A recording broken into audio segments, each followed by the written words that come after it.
Hey, good evening, Borofest. Good evening. Who had a great afternoon?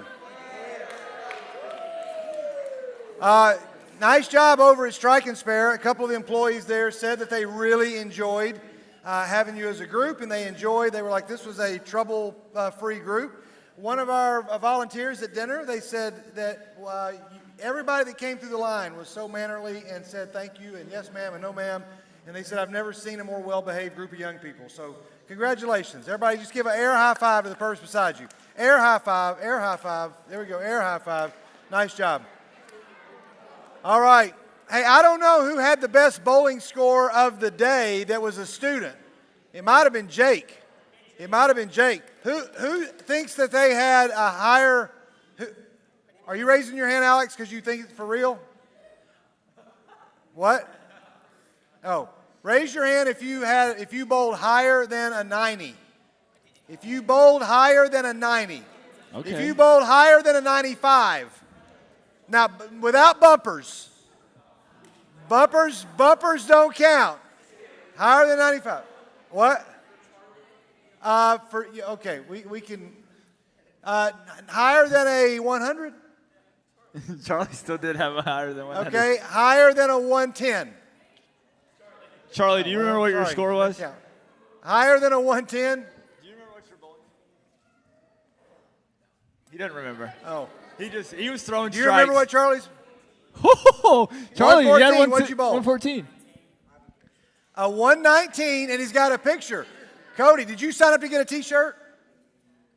Oh, you haven't? Well, you need to sign up to get a T-shirt and put down, we need to make sure that we know that Cody's is going to win the prize. Cody Benzinger wins the free Borofest T-shirt. Congratulations. Give him a big hand. Give him a big hand. Nice job. Nice job.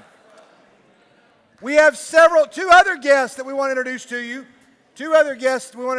We introduced two of them last night, and some of you have already met them, but rather than hide them all afternoon, once they arrived in town, we want them to go ahead and come on up. Our summer guy interns are here, so would you join us in welcoming John Austin Skelton and Tim Cooper. Come on up, guys. Come over here. Come on this way. So how many of you had a chance to meet, this is Tim. How many of you, I actually used to read, did I come and read to your classes? Yeah, I used to come to read in Tim's classes when you were in what grade? Like third or fourth grade, second grade, something like that, younger? Yeah, it would have been fifth because I stopped reading in like fourth grade, third or fourth grade, yeah. Tim, you're from Murfreesboro. Yes. But tell us about, where are you in school now? Yeah, use that mic and hold it up. Okay. What was the question? Where are you in school now? All right. I am a junior at Tennessee Tech in Cookeville, majoring in environmental studies, which means I'm a tree hugger. So I like nature. Yeah, that's good. Very good. Very good. And you said you were a junior, right? Okay, John Austin Skelton, which I just happen to think sounds like the most country music singer sounding name ever. Nobody else seems to agree with me, but doesn't John Austin Skelton sound like it doesn't sound like a country music singer? How in the world? All right, so John Austin, you are what year? I'm also a junior at Tennessee Tech. I'm majoring in civil engineering, and yeah, so I like steel and concrete. Okay. Oh, very nice. Where are you from?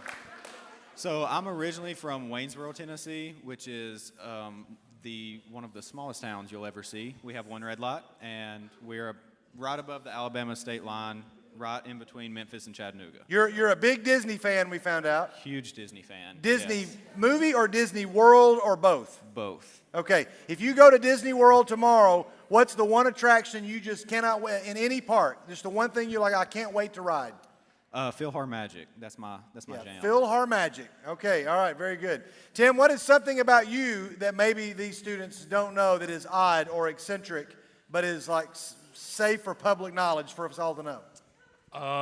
When I was 4, I tried to fly, and it didn't end well, and I have a really cool scar from it. I don't know that I even want to hear this story in Yeah. public. I may want to hear it privately. Oh, yeah. But I don't know that I want to hear it in public. But okay, so you guys are friends at Tennessee Tech. Sorta. You okay? You all are active in the UCSC. Yes. Would you take just a moment, one of you, either one of you or both of you, tell us what the UCSC means? I mean, I know, but what is it? I want you guys to listen, because some of you will be going to Christian colleges. Some of you will be going to public universities. Some of you may be doing other types of things out of high school besides going to college or university. Tell us about the UCSC, because our female interns, both of them are at Christian colleges, Freed-Hardeman and Lipscomb. You are not at a Christian college, but what is the UCSC? All right, so the UCSC stands for University Christian Student Center, and it's pretty much a building where we just come and hang out during the day, do homework, play some ping pong, pasagi, just kind of hang out. And then it's pretty much a place where we can come fellowship, just get to hang out and talk to each other, have some good conversation. Always a good time no matter what time of day or night. It's like a youth group. But 24/7. But at college, and it's like a lot of hanging out together. So, Yes. John Austin, you all have been a part of Gulf Coast Getaway, but you couldn't go to Gulf Coast, kind of like we can go to Winterfest, but you're doing it local. So tell us a little bit about Gulf Coast Getaway. What did you all do? Yeah, so normally for Gulf Coast, just like Winterfest, when y'all go to Gatlinburg, we'll go down to Panama City Beach, and we'll have a cool conference there. We'll have a bunch of free time where we can go hang out on the beach, but it's in January when we go, so we're all in sweatshirts, but on the beach, it's kind of cool. We'll just hang around, play spike ball, get to worship some, and this year, kind of like y'all, we're just sitting in the church auditorium watching it on the screen, so it's pretty. So you all left there, and you all came to join us here for the night. You'll be staying at Tim's house, since he lives in town, and then tomorrow you'll be with us for worship and then heading back. You all know some of the NBYG students. Can I put you on the spot and ask who are some of the NBYG students you have gotten to know in the past couple years? Benjamin Jenkins. All right, they're really good friends with Ben. Who else do you know? Thomas Terry. Thomas Terry. Carrington Little. Carrington Little. All right, very good. There are some others that you might know, maybe. Grady Cox. Okay, Grady. That's right, Grady. Yeah. Elijah Smith. Yeah, Elijah Smith is also there. There's a lot of former NBYG alumni at Tennessee Tech. And you all have a great Christian Student Center, a pretty strong Christian Student Center. Joe Roberts came to us from the church where you all are at the college side. So we're glad to be with you. In just a minute, we're going to do something with all 4 interns. So guys, I think I already asked this. How many of you had a chance to meet them today? One of them or both of them? All right. Hey, before you leave, you should get a chance to say hi to these guys. You'll have a chance tomorrow morning in class. But let's give an NBYG welcome to John Austin and to Tim. And for the record, John Austin goes by John Austin. Right, very good. And Tim goes by Tim. Tim. All right, very good. All right, thanks, guys. Glad y'all are here. We just got a text that we had a special guest that was on tour stopping around on his way to Nashville. That's right, because they're starting to kind of open concerts up, but they're like very small venues. Yeah, and we got really excited thinking that maybe he wasn't going to make a stop here in Murfreesboro, but he had to make a gas stop to get gas. Oh, yeah. And so we we're thought, the filling station. do you have a few minutes? So we've got a few minutes here, I believe. And so why don't we... Nobody get too excited. He does a lot of covers, so just don't scream out Freebird or anything But like hey, that. if you guys have been to Impact, you're probably going to get pretty excited. This is good. This is an exciting moment. First time ever in the filling station. Hey, let's give an NBYG welcome to the one and only Dr. Cobra, everybody. Dr. Cobra is here.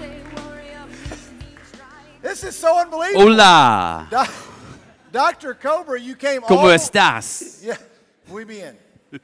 You're here you're on your way to Nashville. Are you doing a world tour or just a... Global world tour. My tour buses are at the pilot station right now, fueling up. So, tour buses? yes. We have multiple. There's one I sleep in, and then there's one I hang out in. So, very good. There's two of them. And do you have an iron? Is there an iron in the tour bus? We have no iron. Our budget just doesn't cover the iron. Yeah. So. Okay. Very good. Because I've only seen you in this outfit. Yeah.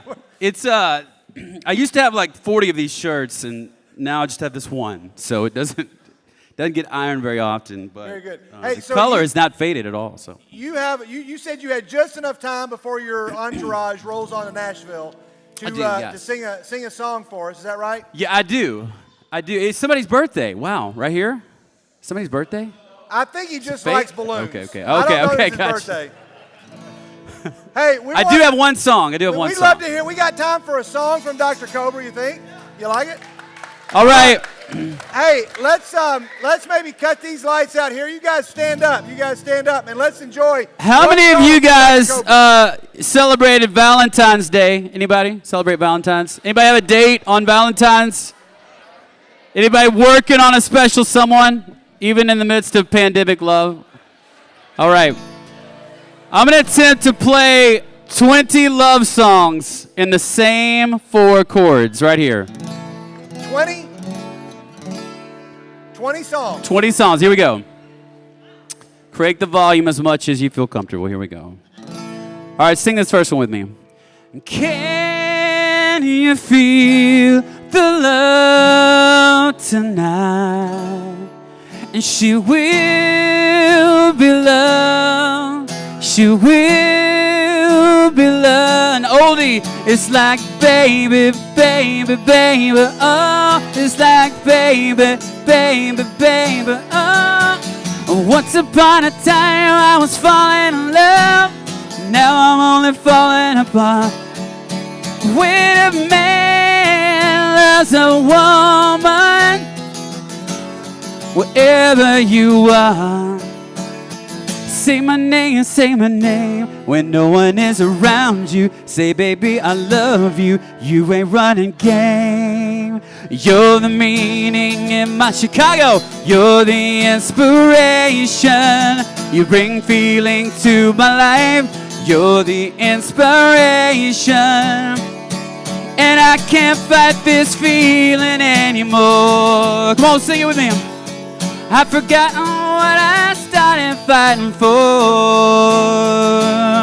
I know you know this next one. Take on me. Take me on. I'll be gone. Take on two.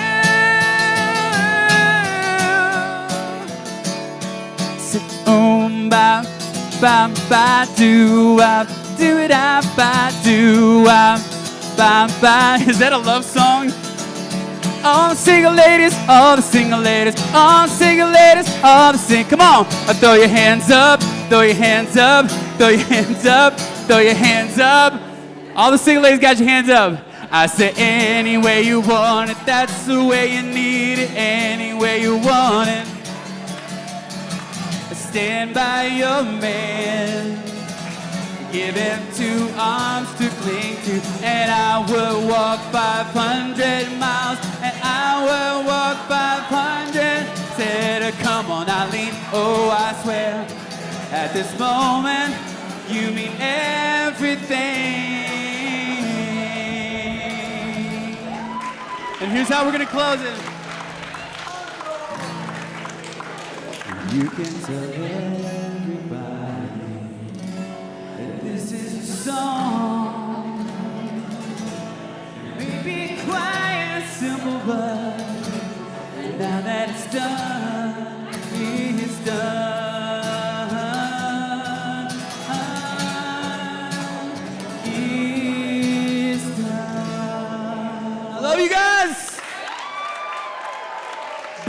last forever. Hey, we're gonna get a selfie real quick here. Here you go. Here.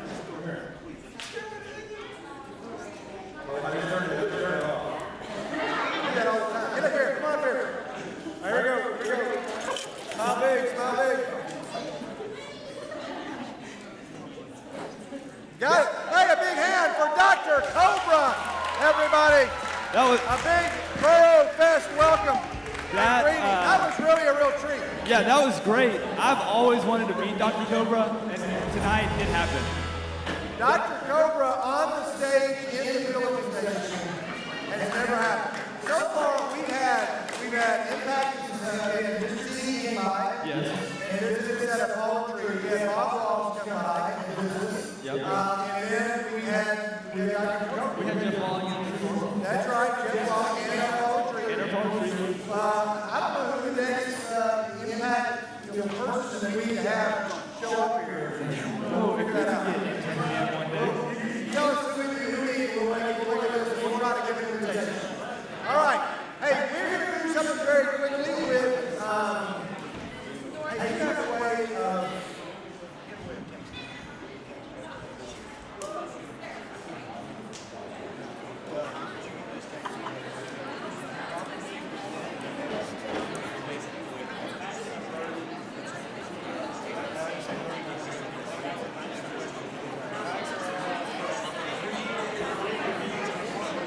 okay, all right. Hey, we want to get all four of our interns, would you guys come up here, the guys and the girls?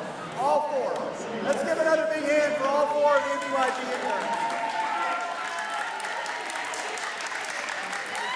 Hey, while we're doing that, I want to say thanks to those who have been helping us. The kitchen, there's been a lot of people, but Randy made his baked beans tonight. Let's give a big hand for baked beans. We want to say thanks to Elizabeth Davis over here. Elizabeth made brownies for everybody. Let's all give a big thank you. Yeah, brownies. There were several different adults that came and helped serve or pick up food. So let's give a big thanks to all those who helped serve and pick up. And then we wanted it to feel like Gatlinburg. So later tonight, you want to tell us what part of Gatlinburg is being brought to Borofest? All right, so here's what's happening. My beautiful wife worked really hard with Caroline and Kyle to make a ton of fudge that we will be having tonight here in the filling station. So nobody sounded excited about it. I'm excited about it. Hey, we're going to have fudge, everybody. But we're having fudge. Like, we're having fudge. Don't anybody tell Dr. Cobra that fudge got a better cheer Yes. than Dr. Cobra. I think that they... And Lizzie. Lizzie also got that That's cheer. right. That's right. That's right.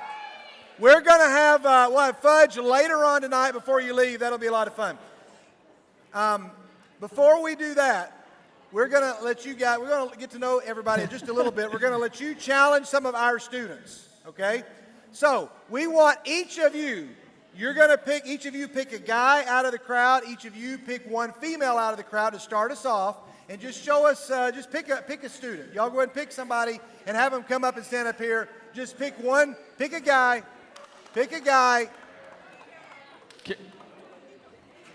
Just pick, we got all right, two Ava guys. Boyle. We've got a girl, we've got two girls. We have, all right, we got two girls? Yep. Okay, all right. All right, here we go.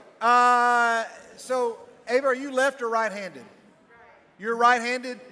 You like the left side or the right side? Would you choose the left side or the right side? Left side or right side on the, okay. Right side? All right, all teens, head to the right side. Interns to the left side. It's time to play the Family Feud.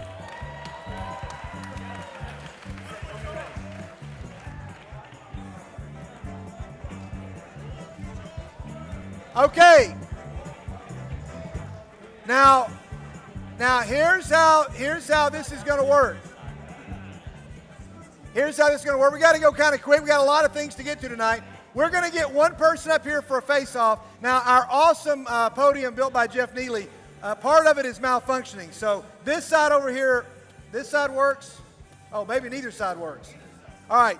So I don't guess either side works maybe. So I'm just going to guess when you guys hit, we'll know who goes first. But when you do hit, we'll know that somebody's hit because we're going to hear this sound. All right, very good. We'll hear it one more time. It goes like this. The Wi-Fi's down. It's the Wi-Fi. We're all good. Oh, okay. All Yeah. right. There he goes. All right, See? very good. It's buffering. You'll hear that sound, and then we're going to give you, so don't give an answer until you've been called on, okay? All right. Now, have you all been to Winterfest? You've never been? You went last year. You've never been to Winterfest. You've been, but serving. You've been serving as part of the UCSC. Hey, the UCSC at Tennessee Tech, they're always the ones on the ramp with the yellow vest guiding people and watching the doors. Their UCSC is the one that kind of runs Winterfest. So good job. All right. So we're going to have the first face-off. Blake saw the answer to these questions. So, Yes, so I don't. And so you can't compete because I wanted him to be able to compete either with the students or to help out our interns since some of them have never been to Winterfest. Even if you've never been, you can just guess. Even if you've never been, you can still guess. All right, it looks like our first two people at the front are going to be Spencer and Mackenzie. Let's play the Family Feud. Here we go. Okay. We're going to start with question number 1. Mike, I think it's question. We're going to do 1, 2, 4, and then 3. I think we talked about that. So question number 1. All right. We're going to have, I believe we have 8 answers are going to be on the board. And here's the question. When I read the question, we'll put it up because it's going to appear on the screen. So here's the question. All right. Ready? Name something you would find in the convention center during Winterfest. Oh, Spencer. Right here. We need you to get this mic. And you guys are going to pass that mic down and just hold that mic away there. And so you can't see the screen up here. Maybe you can't see the monitor. There are 8 answers on the board. We're going to go really quick. If he gets one right, then they get to play or pass. Otherwise, it's coming to you. Here we go, guys. Ready? And you know what? We're not really going to worry about keeping score. We'll just kind of figure out who. We'll just make up who wins. All right, here we go. Give me your answer. Okay, yeah. When you're up here, if you want, you can pull your mask down. When you're up here, we're spaced out. You said a badge. A badge. All right, the answer is a Winterfest badge. All right, show me a Winterfest badge. Oh. It's the top 8 answers. Yeah, it's the top 8 answers. All right, top 8. All right, so you get a chance, though. You get a chance to give one thing. The microphone's behind you. Yeah, name something you'd find in the convention center during Winterfest. We're going to get your mic to you. You're allowed to say whatever you want to say. That's how Family Feud works. How's that for shortening a conversation? Oh my. There is so much tension. What do you got? Students. Students. She says students or teenagers. Good Do we answer, see good students answer. or teenagers? Oh! All right, very good. You guys want to play? They're going to you play. All right, come over here. You've got to pass that microphone down. All right, we come now over to Evan. Evan has never been to Winterfest, ever. So, Evan, you're just going to have to imagine what Winterfest might be like. Okay. And what's something that you might see in the convention center. You guys have no strikes yet over here. You get 3 strikes, you got none. What's something you might see? Hold up close. I'm going to guess a Bible. A Bible. Okay, she says a Bible. All right, do we have a Bible? Oh. It's all right. implied. It's implied. You would see a Bible, it's just not the 8 answers on the board up here. All right, what do you got? Something you're going to see at Winterfest. I'm going to go with chairs. All right, chairs. Good Says answer. chairs. Good answer. All right, because you've been there, there are quite a few chairs. Let's find out if people said that. Do we see chairs? Hey! All right, very good. Very good. Tim, what are you going to see at Winterfest? The tents outside when you're walking, like the people with the tables. The people at the table, like the vendors? Like a vendor booth or people selling? Okay. yeah, the thing that's on the All right. chart. Yeah. All right. Wow. It is really raining outside. Good thing we're not in Gatlinburg standing on the ramp right now. We should all go stand See, outside. look on the bright side, everybody. All right. Do we see vendors selling things? Oh, okay. Oh, okay. Or a Christian college. Very good. All right. Maybe they're the ones that have all the Bibles that we're missing. Okay, what's something you'll find in the convention center? You guys be ready to steal, because you can steal. All right. Think of an answer.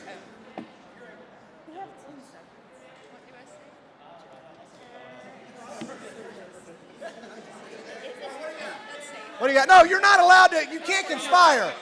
No, don't you all watch Family Feud? You can't give answers. Okay, you can't. They can come up with an answer. You can't test each other's answers. What do you got? With a mic. A stage. A stage. All right. She says a stage. Knox has watched a lot of Family Feud. Do we see stage? All right. Two strikes. Guys, get ready. If you get an answer. Oh, here we go. We're coming over to you, Evan. Evan.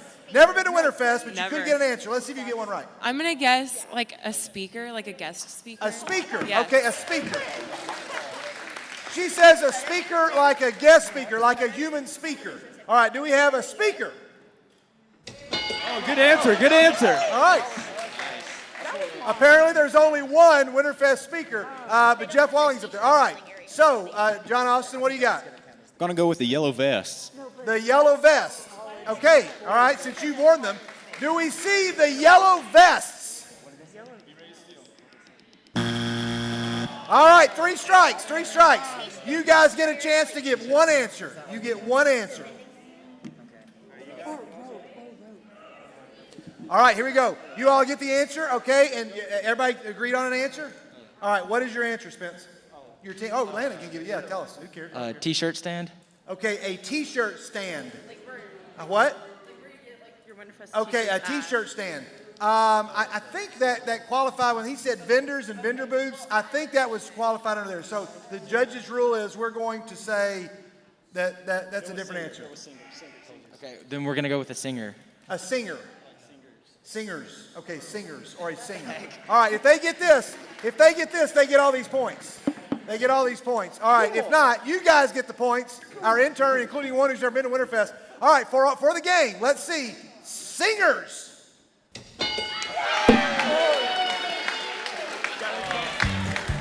All right, very good. All right, that's going to count. So you guys get the points. We'll add those up. All right, now here's what's going to happen. You all stay here.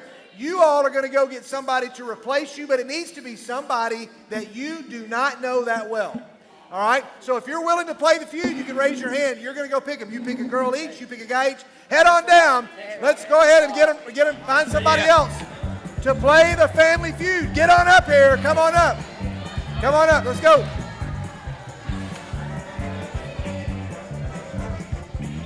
Let's go. Come on. Who we got? Who we got? Come on up. Come on up. All right. Oh!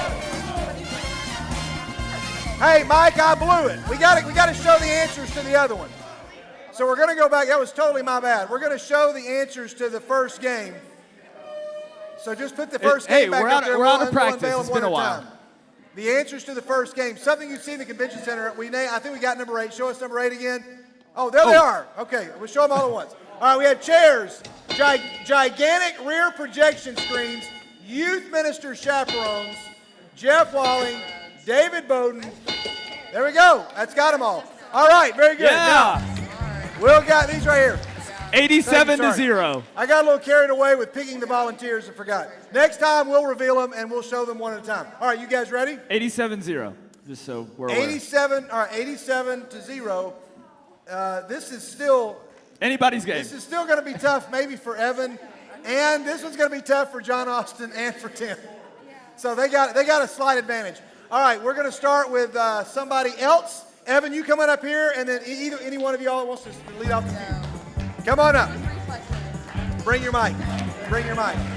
Get your mic. Get your mic. All right, here we go.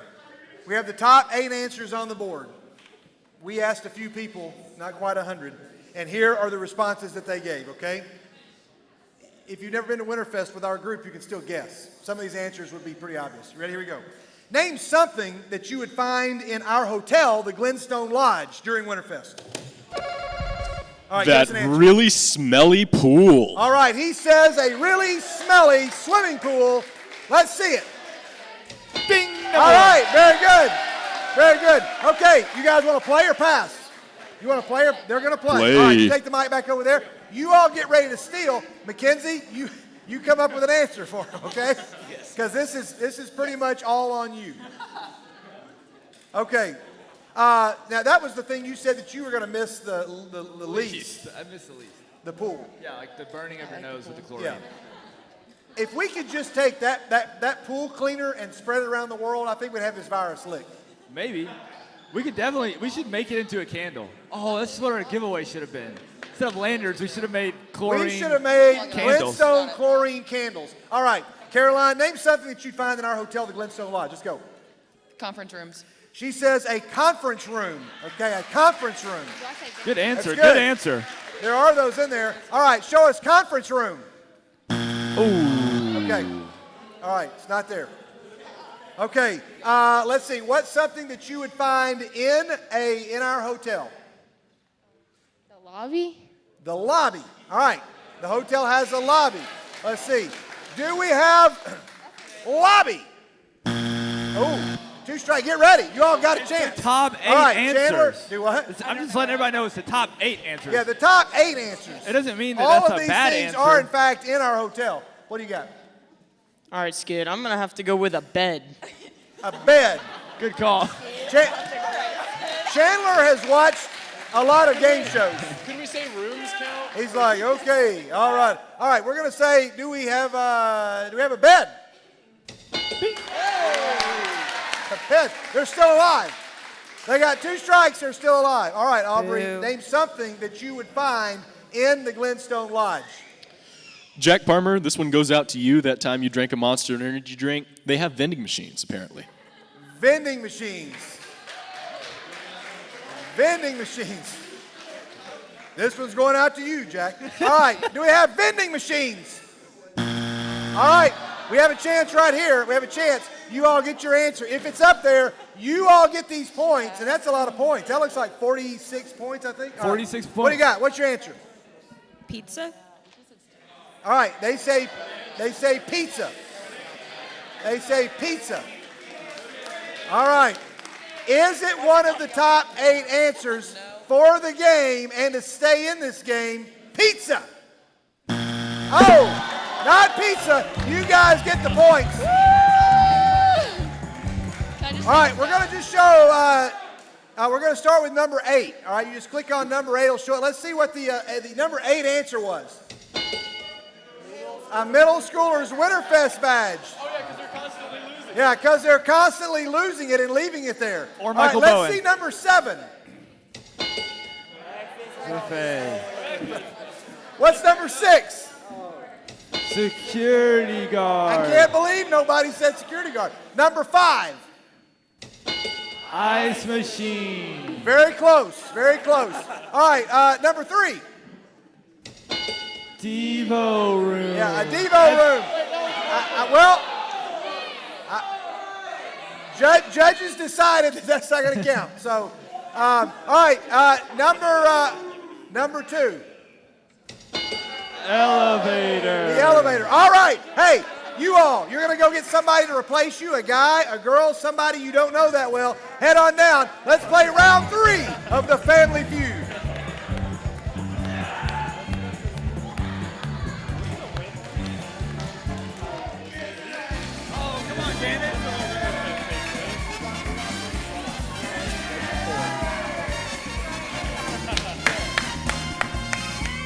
All right, very good.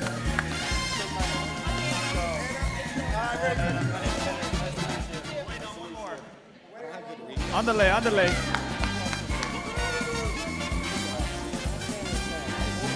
All right.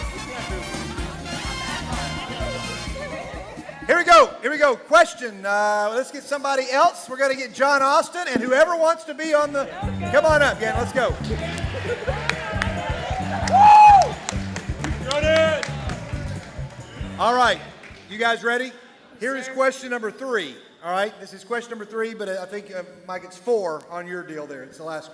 Yeah. It's the one that does not involve a name. Okay, here we go. Other than the name of a store or a landmark, Other than the name of a store or a landmark, name something you'd find while walking the streets of Gatlinburg. Oh, right here, John Austin. Other than a name of a store or a landmark, name something you'd find while walking the streets of Gatlinburg. What do you got?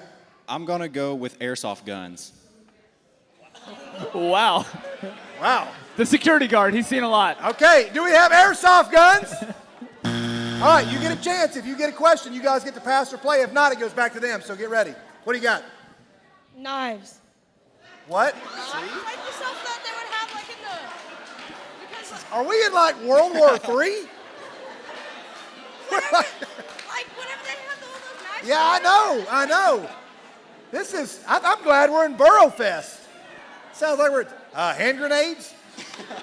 I'm gonna go with toxic poisonous gas bombs. Well, we got those too. All right, you ready? Let's see, do we see knives? All right, hey, Tim, it's gonna come to you, Tim. You get a chance for your team. If not, it goes back over here to Henry. What do you got? Somebody give us an answer. Other than a store or a landmark, name something you'd see while walking the streets of Gatlinburg. Landmark is in like a natural landmark? Yeah, other than, a landmark or a location. Not a location. Everything. Like the Space Needle doesn't count, or the Pancake Pantry doesn't count. Okay. I'm going to go with mountains. All right, he's going to say mountains. Let's see if mountains is up here in the top 8 answers. Mountains? All right, you get a chance. Somebody's got to get one right here. A lot of people. What? People. All right, a lot of people. He says a lot of people. Surely. Let's see, people. Hey! All right, y'all want to pass or play? Y'all want to play or pass?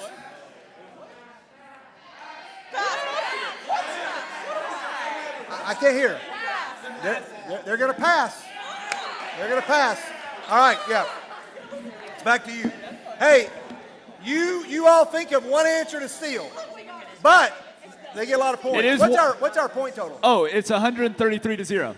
Oh, okay. So you guys need a lot of points. What do you got? Let's go. Airbrush t-shirts. Airbrush t-shirts. Airbrush t-shirts. Show me airbrush t-shirts. All right, it's not up there. Evan, something you'd see walking the streets of Gatlinburg. I would say food of some sort. Food. Yeah. All right, food. We're going to go with food. Show me food. Oh, free samples of food or drink. All right, very good. All right, you're still alive. John Austin, what do you got? I'm going to go with saltwater taffy. Saltwater taffy. Saltwater taffy. It's good. Let's see. We got a picture of it right out here we got the taffy plate. Saltwater taffy? All right, get ready to steal. All right, guys, you need an answer, Tim, to stay alive. All right. Every time I go to Gatlinburg, Yep. I think of. I thought that was going to work. All right. Every time I'm in Gatlinburg. You thought somebody was going to. Oh, you just got buzzed. All right, 3 strikes. We're going to come back over to you. You got one answer, and you get the points. All right, Hannah? It's Anna. Anna? Okay, good. All right, Anna. All right. Something you're going to see on the streets of Gatlinburg. We're gonna say chair lifts. You're going to say the chairlift. Yeah. All right, the chairlift. Okay, all right, the chairlift or the ski lift. All right. Chairlift or ski lift. Let's see it. All right, nope, that ain't got it. That means you get the points. Right? They get the points. Okay, so we're going to see these. Wow, we only got 2? All right, here we go. I love the way you're clapping. You guys watch a lot of Family Feud. All right, here we go. Let's see number 8. What's number 8? Because they probably dropped it on the street. You see badges all the time on the street, guys. What's number 7? Michael Bowen afraid on the Sky Bridge. That's a good one. All right, you're likely to see him. Okay, what's number 5? Something with a bear on it. Number 4. A cheesy souvenir. Number 3. A car or truck. Well, it's like, oh yeah, that's gonna be me one day. All right, and finally, what was number 2? A crosswalk. The crosswalk. All right, we've got one You see last it on the question. streets. You all go find You see somebody, it a on the guy, a streets. girl. Let's go. Find somebody. All right, you stay here. Oh, you're coming up here. Oh, wait, we'll call you up. I'm setting the tone early.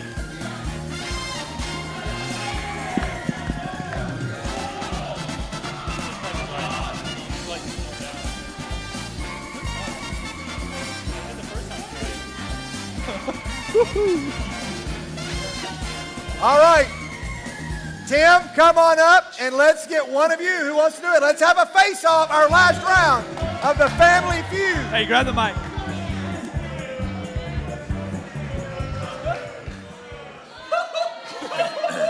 All right, you ready? Yeah, I'm ready. All right, So now we got disrespectful. Tim and we have Sam Duggar. Sam, you've been to Winterfest many times, right? I have. This would have been your final Winterfest. Borofest has been fun, though, hasn't it? What's been a highlight of Borofest for you so far? Buying the Army men. Buying Army men. Okay. What army? This is not an army man. This is cowboys and Indians. You've been calling them army men all day long. There's cowboys and Indians. All right, here we go. You've been to Winter. Now, have you ever attended a session at Winterfest or just been working? No. Working. Yeah, I should have asked one specific question. Well, this may be tough, but you'll probably get you guys will have answers for this. Final question. Top 8 answers on the board. Name something associated with Jeff Walling. Oh. That was very close. I believe he was That's closest. Sam. All right, what you got? Pepperdine. Pepperdine. Good answer. Good He answer. says Pepperdine. All right, Jeff. Why do you say Pepperdine? That's where he works. Because that's where he works. And Jeff loves him some Pepperdine, doesn't he? Let's find out if these people that we polled said that. Let's see. Pepperdine. All right. One answer will beat it. If you get one answer that'll beat it, then you guys can keep playing. If not, they get to decide. What's something associated? No help from the audience, please. Something associated with Jeff Walling. Go. Winterfest. Okay. All right, Winterfest. All right, Winterfest in general. Let's see Winterfest. All right, you guys want to play or pass? We'll play. They're going to play. All right, here we go. All right, we're going to pass the mic down on to Ella, and Duggar's going to leave. Okay. Oh, you're just going to go to the end of the line. Okay, very good. Yeah, you're back here, Duggar. Yeah. Oh, you want the mic? Portions of this program not affecting the outcome have been edited. That's one of those moments. Okay, Ella, you look very nervous. Yeah, I am. You've been to Winterfest? I have. Okay, you've heard Jeff? I have. Okay, what is something associated with Jeff Walling? Okay. Okay. Like a recruitment. He always is like a recruitment paper or like a Pepperdine keychain or stuff. A recruit. Okay, Pepperdine. It's already said the Pepperdine plug is going to include that. So we need something else. Okay. Something associated with Jeff Walling. You have 3 seconds. Okay, I'm just gonna say a dad joke. A dad joke. All right, a dad joke. All right. Good answer. It's a good That's answer. a good answer. Let's find out if it's up there. A dad joke. No dad joke. All right, Priestley. Dad. All right, Emily, what do you got? Like a Pepperdine or Winterfest vest. Okay, a vest. Yes. A Pepperdine or Winterfest vest. Yes. All right, all right. Do we see vest? Oh, wow. All right, Justin, it's all down to you. Not up there. You got to keep them alive.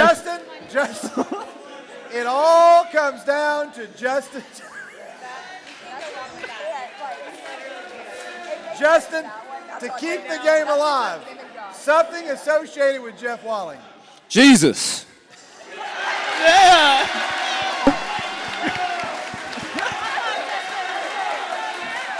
Great answer. Great answer. All right. Steve.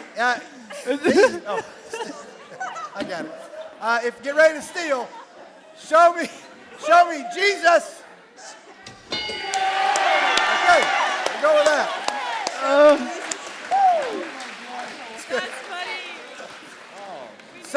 Somehow, Devo room and conference room are different, but Jesus and preaching are the same. Yeah, give it to him. All right, you guys are still in it. Sam? Sam, you got it. That was the highlight of Borofest for me. All right, what do you got? You got 3 seconds, Duggar. There's 6 answers still up there. Let's go. Say something. All right, pass it on down to Ella. Ella, get ready. Okay. Oh, that was 3 strikes. All right, you guys get 1 shot to get on the board. Wait, have they got on the board yet? They win the last game? They've got 31 points. It's 131 to 31. 131 to 31. Oh, this could be close, but you can't possibly win. You could get But you what could do get them got? all and Who's still going to give us lose. the answer? Let's see it. Something associated with Jeff Walling. Receding hairline.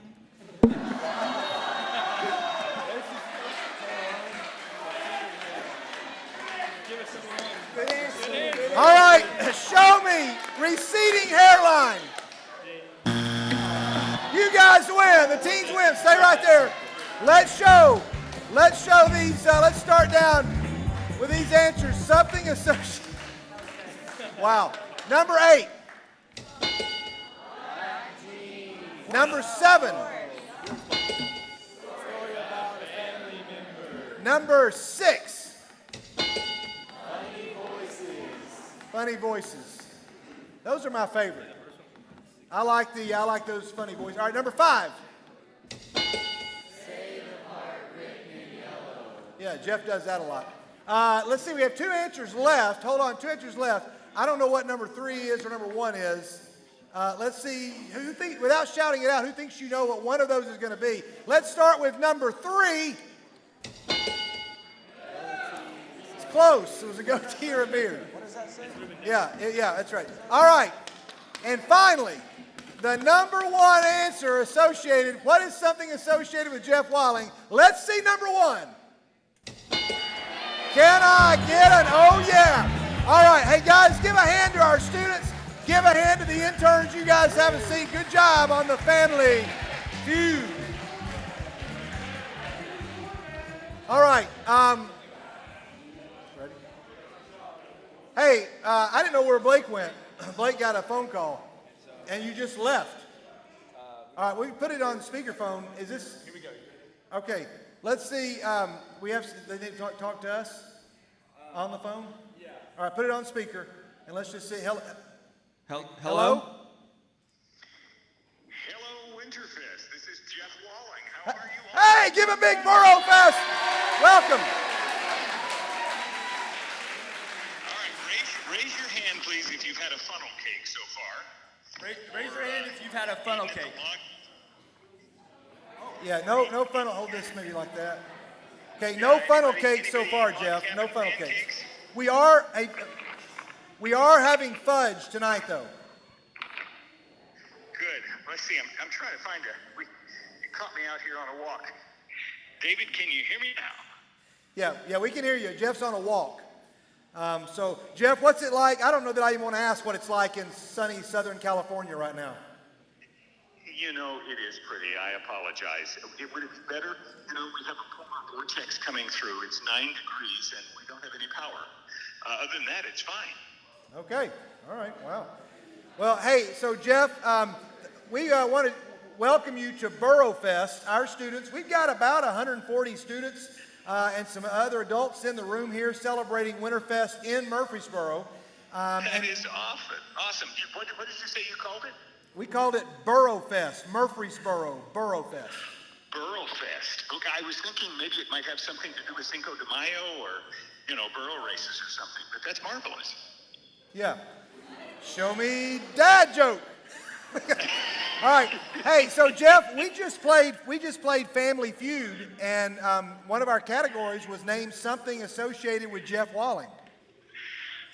Oh, David, you know that's against my copyrights on my name. You are not allowed. Just a sec, I need to get a hold of my attorney. What were the answers? Well, what were the answers that were given or the answers on the board? Well, I don't know which is worse. I'll let you decide.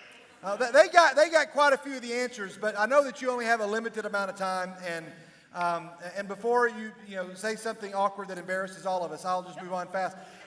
So one of the answers was funny voices. Funny voices, and they didn't get that answer, but that was one of our top 8 answers were funny voices. And Jeff, Okay, if they didn't get it, then they don't think funny voices are associated with me. how many of you think funny voices are associated with Jeff? See, Jeff, almost every hand in the room went up. Oh yes. Hey guys, raise a hand because we got to be able to hear Jeff. Raise a hand if there's a specific character or voice that you're like, oh, I love when Jeff talks like this person. Raise a hand if you've got one of those real quick that you want to hear. Ava, I'll repeat it, Jeff, so you can hear it. Ava, who's the character you like to hear? Okay. Ava's actually doing the voice. That's great. When you talk about a Southern mother, like a mom from the South, Jeff, give us that one. Oh my goodness! Now you need to know that my mother was from Missouri, not from the South. Okay. But my grandma did spend some time in Tennessee, and so if I did something wrong, she would give me the, well, shame all over you. I can't believe it. I can't believe you talk like that. What's wrong with you? Now, I suppose to the kids in your youth group, David, they say, well, that's the lady at Walmart. But yes, this was my grandmother. Yeah, this could go downhill fast. Hey, somebody over here. Joke. Somebody over here. You got Sam. Sam, give us a character that Jeff does that you enjoy. Yeah, Sam just likes your regular voice, Jeff. Well, thank you, Sam. Thank you. I appreciate it. You know, I get accused, and I'll just go ahead and say this. I get accused of whenever I'm going to make somebody kind of sound like they're dumb, I'll do it from the South, which I feel bad about because obviously you've got a room full of very bright Christian teens there, and so not everybody in the South by any means is dumb. But I have searched for an alternative. Do you have any suggestions of whose accent, whose voice would sound, good if you want somebody who makes a really stupid choice, right? Yeah, I don't know. I have no idea. See, and I tried French, but it's really, it doesn't work. If somebody says, I don't know why you would just make such a choice. It makes no sense. People are like, I'm not even sure what that accent is. Or I've tried Californian, but even, Californians really don't have an accent. We just speak regular English, and the rest of the country, talks differently, unless you live in San Fernando Valley. Yep. So Jeff, give us what the Valley girls, you know what I mean? Like, I'm sorry, what were you saying? One of my favorite voices. I'm so sorry, I'm messing it up. It's just slightly weird, isn't it, David? I apologize. Go ahead, just say it. What are you talking about? Is Jeff okay? I just imagine Jeff. Me? I'm just imagining Jeff. Hey, Jeff. Let's do that part where you don't use a voice. I'm imagining Jeff want to walk right now and somebody listening and wondering if that man is okay. Jeff, I enjoy your Southern California surfer dude voice. Give us that one. Oh, dude, down here gnarly at the waves, man, I went down to Redondo and it was so cool. It was just awesome. Nice. Yeah, you can tell I don't surf much. Well, David, I love your voices too. You're the master of voices. You do okay. Would you do one for me? Okay, you ready? Okay, Jeff. Do Southern Youth Minister. That's pretty much my regular voice, Jeff. Oh, that is awesome. That's exactly perfect. God, I don't know how you do it. He's amazing. Ladies and gentlemen, let's give a hand for David Skidmore. Okay, thank you, Jeff. Wow. All right. Wow.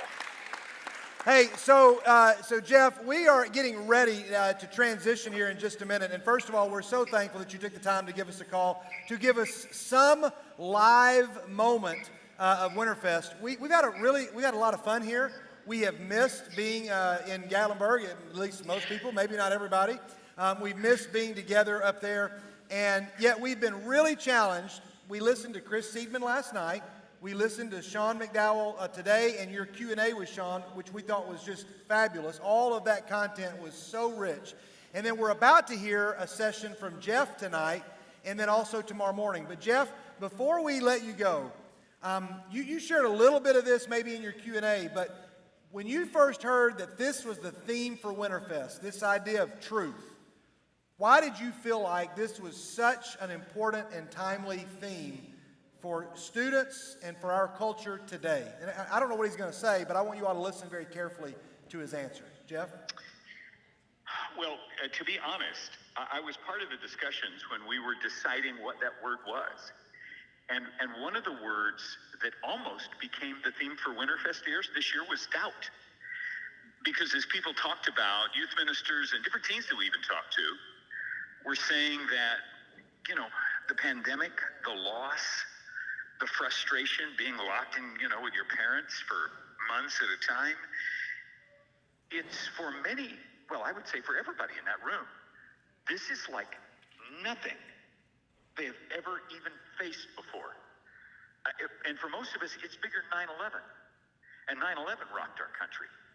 So when things happen that seem so much like God just took a vacation and turned the world over to Satan for a while, down inside we start asking the question, God, are you there? I mean, are you still on the throne?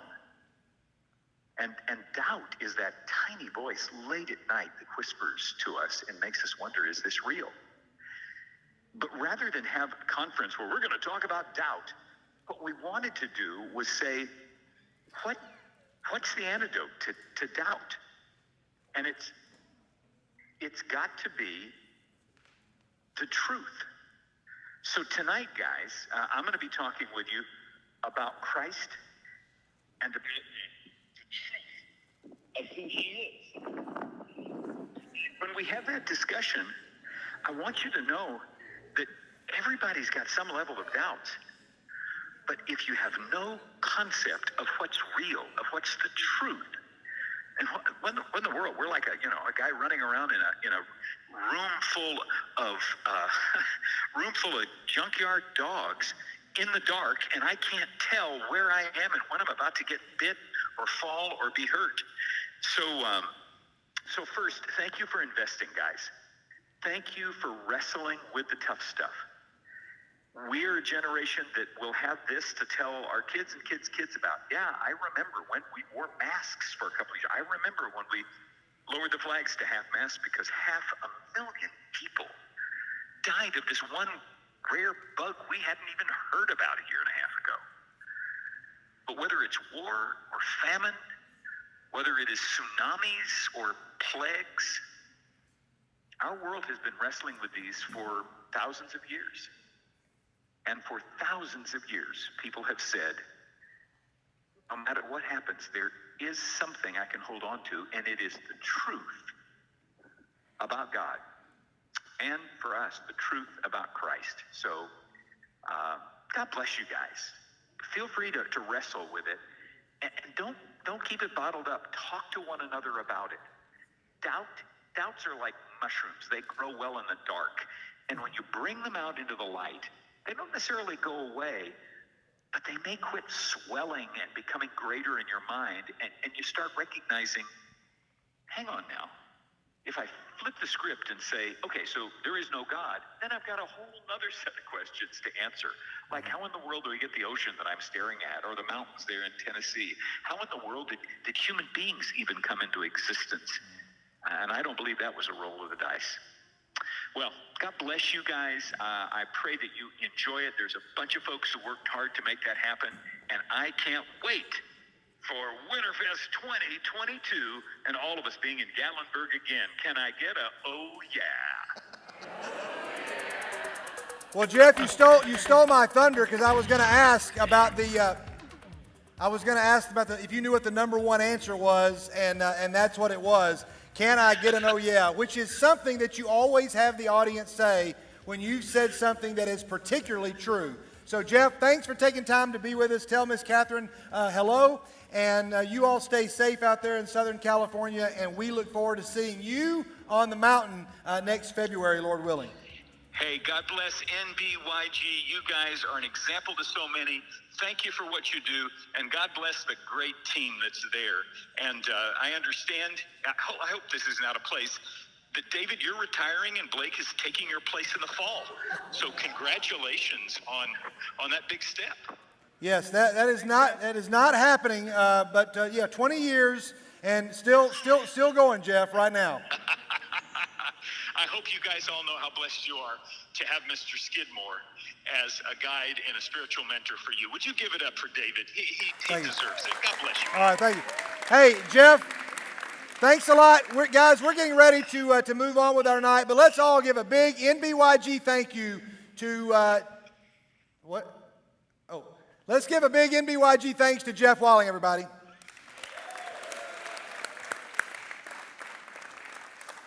All right, so hey, in a moment we're going to worship. We're going to ask, Jordan is going to, guys, come on out. The praise team's here, they can come on out.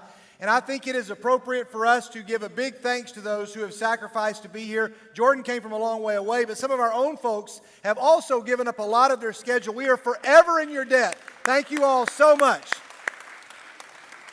After the first night, Jordan came up and he was like, man, your praise team, those folks are awesome. And we get that every Sunday. We're a little spoiled, and we thank you. Thanks for being with us. We're going to enter into a time of worship. Following that, we're going to roll the video, and it's going to go straight through. There are several elements in that video. We are going to send out a text that you'll get, so don't let it interrupt you, but I'm going to send it out to the parents to remind them that we're ending a little earlier than the badge said because of the 11 o'clock curfew for those of you that are driving. We're going to try to wrap up as close to 10:30 or 10:35 or so as we can so that some of you have time to get home. If that's going to be an issue, then you may need to text or talk to your parents. But you may want to let your parents know, I'm going to send out a text right now, but if you're not on our text list, they're going to need to know to come and get you before 11 o'clock. If you got it, say got it. All right, all business is out of the way. We do not want to distract you with anything else. We want to lift up God's name in worship. And then we want to just sit and listen as Jeff speaks. Some of you, I know, try to tune these things out because you're like, I don't want to have to think about it because I don't want to be accountable to it. But tonight's message from Jeff is going to be powerful.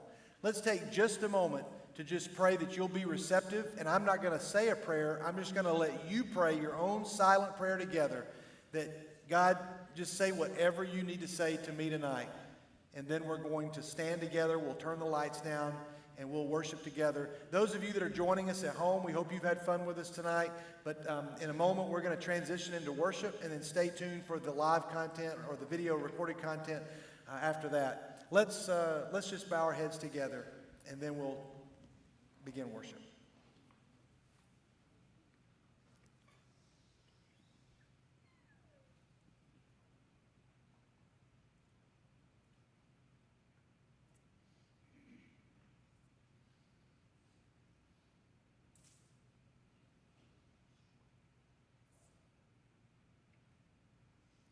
God, hear all of those prayers of students who are ready and willing to have your Spirit poured into them. It's through the name of Jesus that we pray together, and we all say, amen. Let's all rise together. We'll turn the lights out. Let's sing together, guys. Sing out. Amen. We've got some good songs tonight. No Other Gods, Get Right Church. Somebody requested that one. Graves in the Gardens. Be ready to join your voice in the chorus. The God of the heavens.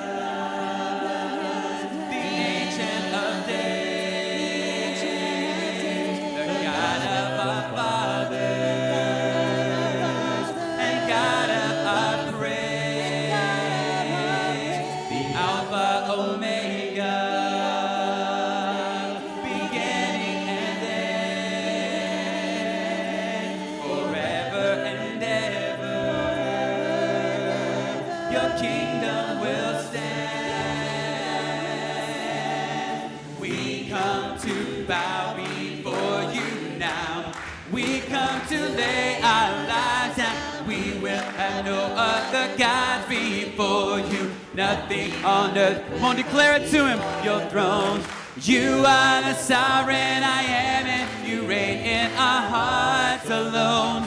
We will exalt you on high forever, King of all kings and the Lord of all lords. We will have no other gods before you, our maker, creator.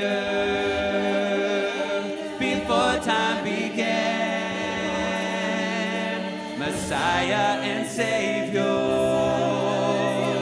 Redeemer and friend. He is the rock, a rock of salvation. So faithful and true.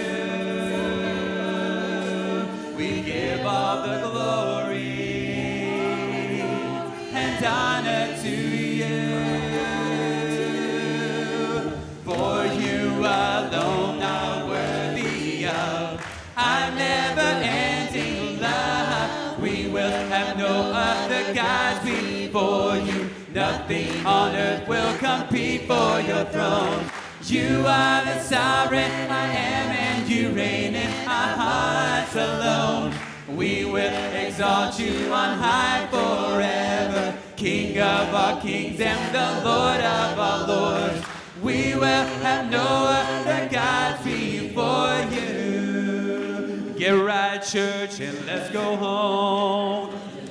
Get right, church, and let's go home. Get right, oh, you better get right, church. Get right, church, and let's go home. And I'm going home on the morning train. I'm going home on the morning, that's the spirit.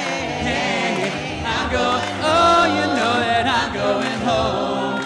I'm going home on the morning train. That evening train might be too late.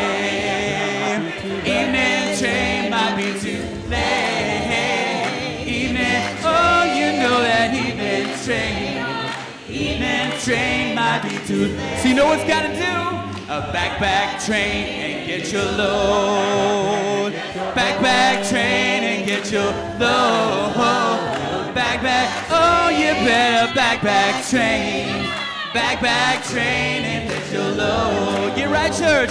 Get right, church, and let's go. Oh, get right, church, and let's go. Get right, church, and let's go. Ho, ho, ho. Get right, oh, you know, get right, church. Get right, church, and let's go home. Get right, church, you better get right, church. Get right, church, and let's go home. Give a shout to God tonight. He's calling us to get right. I searched the world. It couldn't fill me. Meant to praise, meant to faith, ever love. You came along, put me back together. Every desire is now satisfied here in your love.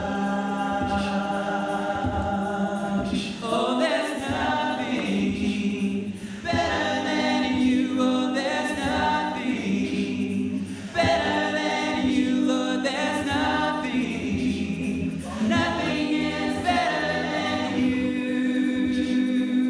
I'm not afraid. I'm not afraid. Show you my weakness, my failures and flaws, but you've seen them all, and you still call me friend. The God of the mountain, is God of the valley, and there's not a place your mercy and grace won't find me again. Oh, there's nothing, we'll sing it, better than you, Lord. There's nothing better than you, Lord. There's nothing. Nothing is better than you. We're singing, oh, there's nothing better than you, Lord. There's nothing better than you, Lord. There's nothing. Nothing is better than you. You turn mourning to dancing. You give beauty for ashes. You turn shame into glory. You're the only one who can.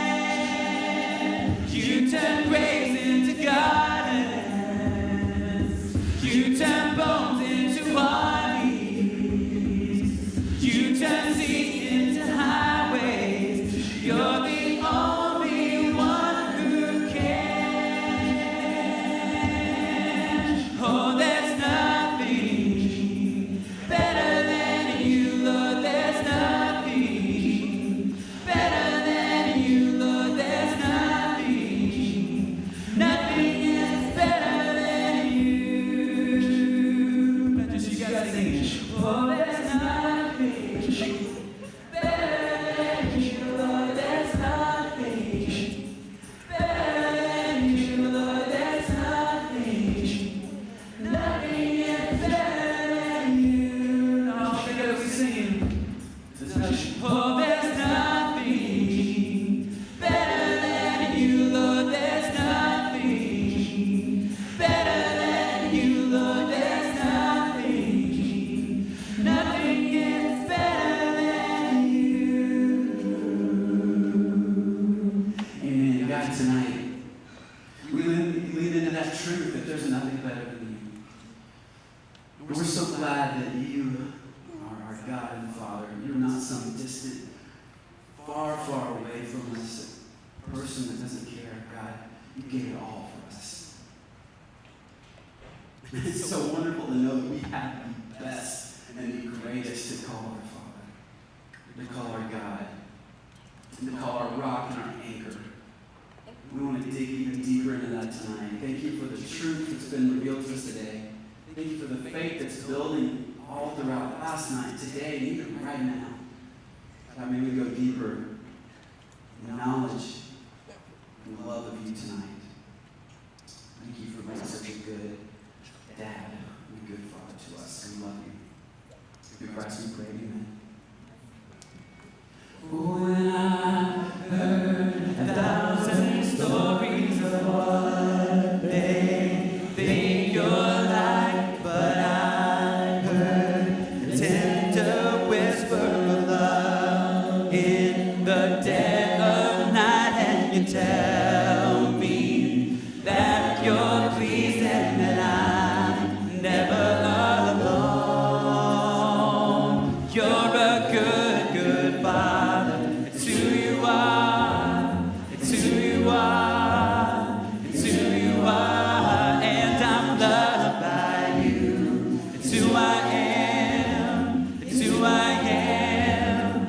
It's who I am. Oh, and I've seen many searching for answers far and wide, but I know we're all searching for answers only you provide, 'cause you know just what we need before we say a word. You're a good, good father. It's who you are. It's who you are. It's who you are. And I'm loved by you. It's who I am. It's who I am. It's who I am. You are perfect in all of your ways. You are perfect in all of your ways. You are perfect in all of your ways to us. You are perfect in all of your ways. You are perfect in all of your ways. You are perfect in all of your ways to us.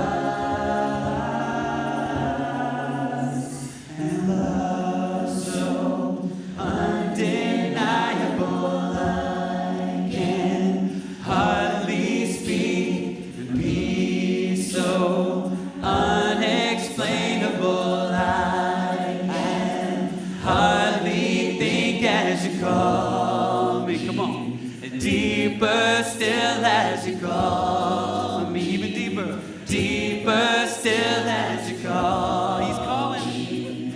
Deeper still into love. Love, love. Good, good Father. It's who you are. It's who you are. It's who you are. And I'm loved by you. It's who I am. It's who I am. It's who I am. You're a good, good Father. It's who you are. It's who you are. It's who you are. And I'm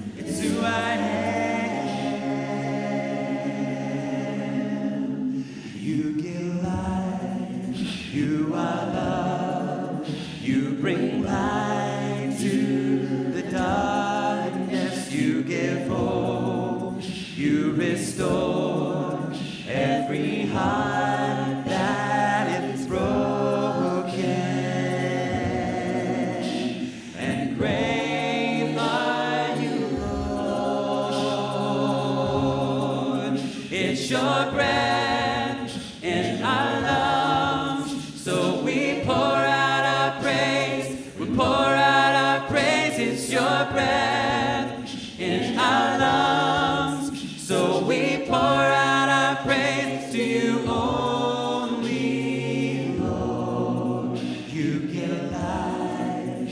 You are love. You bring light to the darkness. You restore every heart that is broken. And great are you, Lord. It's your breath in our lungs. So we pour out our praise. We pour out our praise. It's your breath in our lungs. So we pour out our praise to you only, Lord. All the earth will shout your praise. Our hearts will cry. These bones will sing. And great are you, Lord. Say that again. And all the earth will shout your praise. Our hearts will cry, these bones will sing, and great are you, Lord. It's your breath in our lungs, so we pour out our praise. We pour out our praise. It's your breath in our lungs, so we pour out our praise to you only. It's your breath in our lungs, so we pour out our praise. We pour out our praise. It's your breath in our lungs, so we pour out our praise to you only, Lord. Think about those words we just sang. Consider you and God. One reason every breath we have belongs back to Him is because He gave it to us in the first place. Just stop to consider that for a moment. What does the Bible tell us? God breathed life in. He breathed life into Adam. He breathed life into every human. He breathed life into you and me. And so what could we do but breathe it back out with His praise? And that, obviously, that doesn't just mean a praise song. It means with all of our life. But I love that rhythm and that thought. It's your breath in our lungs, so we pour out our praise. You know, who put that there in you? Who made you alive? All your gifts. I mean, if we had time to go through this whole group and say, who's got gifts and talents? Who's really smart? Who's, whatever you think you were given, God gave it to you.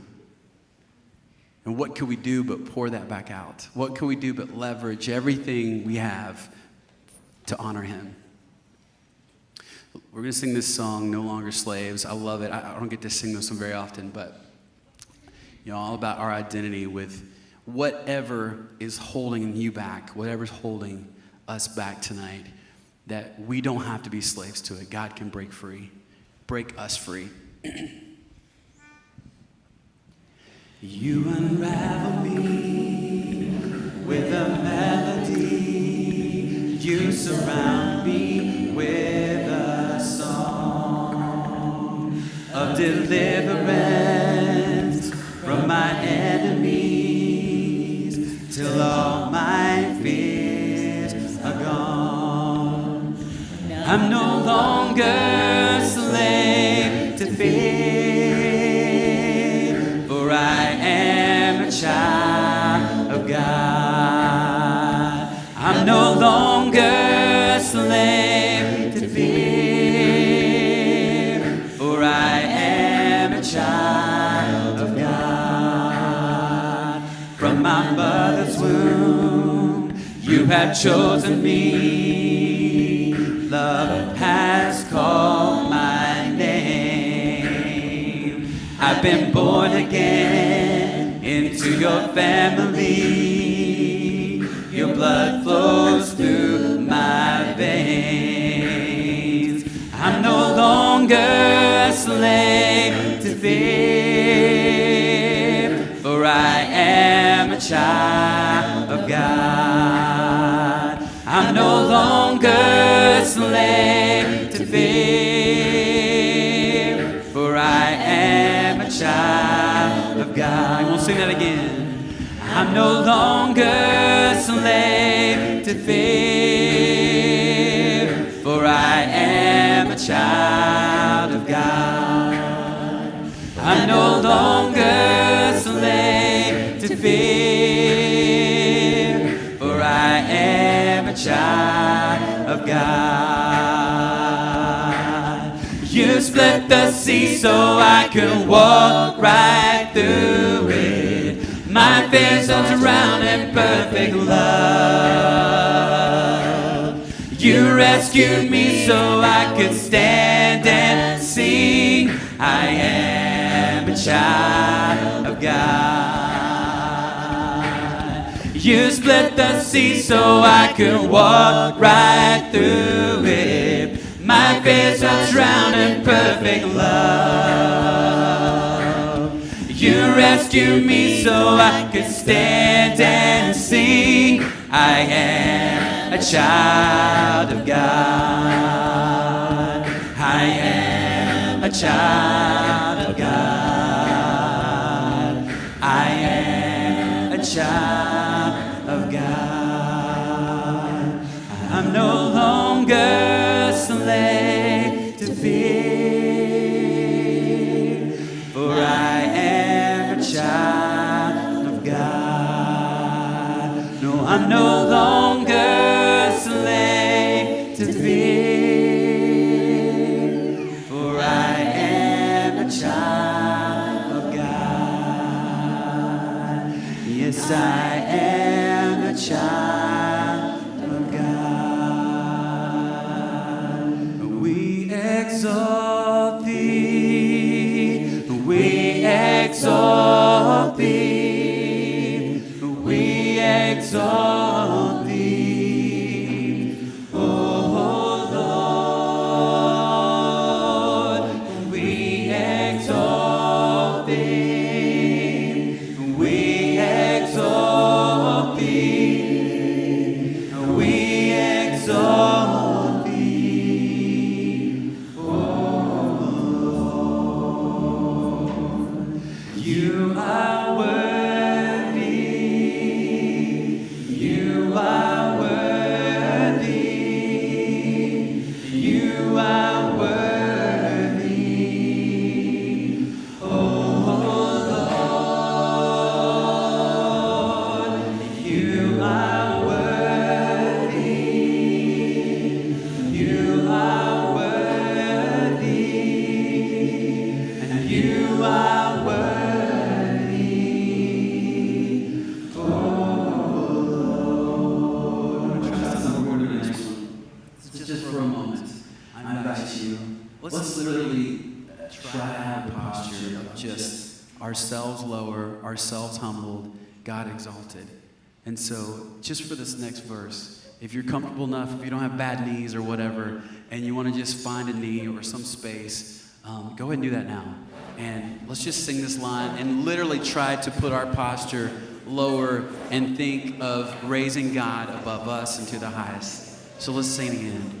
I exalt thee, I exalt thee, I exalt thee, oh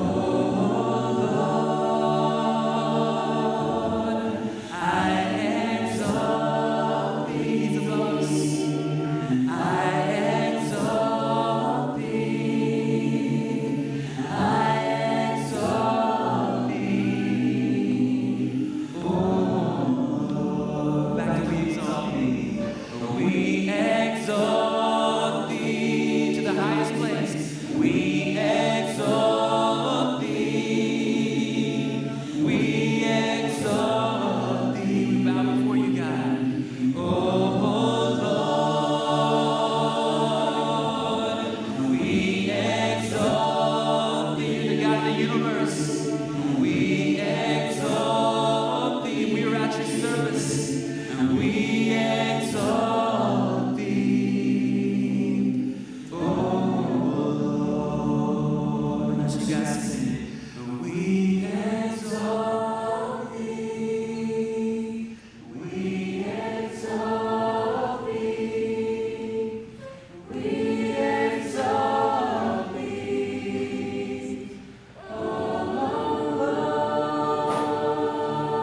with our voices, even with our posture, to try to lower ourselves and make it known that you're above us, that we are at your service.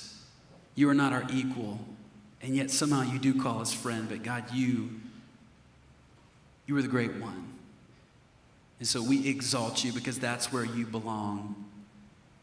That's where you already are, and in our own lives, we exalt you to that place. We want to live out of that because through it comes blessing, through it comes life, where we're not in control, we're not in charge, we're not above you, we're not in the driver's seat, but God, you are. And so we do our best tonight to say, we exalt you to the highest place and put ourselves at your service. We love you, God. It's all for you in Christ's name we pray. Amen. All right, if y'all want to stand back up. That's always crazy on my ankles and knees, but it's all for the Lord. If David or Blake can tell me what time this part ends. Close to end. 2 more songs maybe? That's great. Perfect. 2? Yeah. Okay, we're going to go to There's a Stirring, if you could, brother DJ Mike.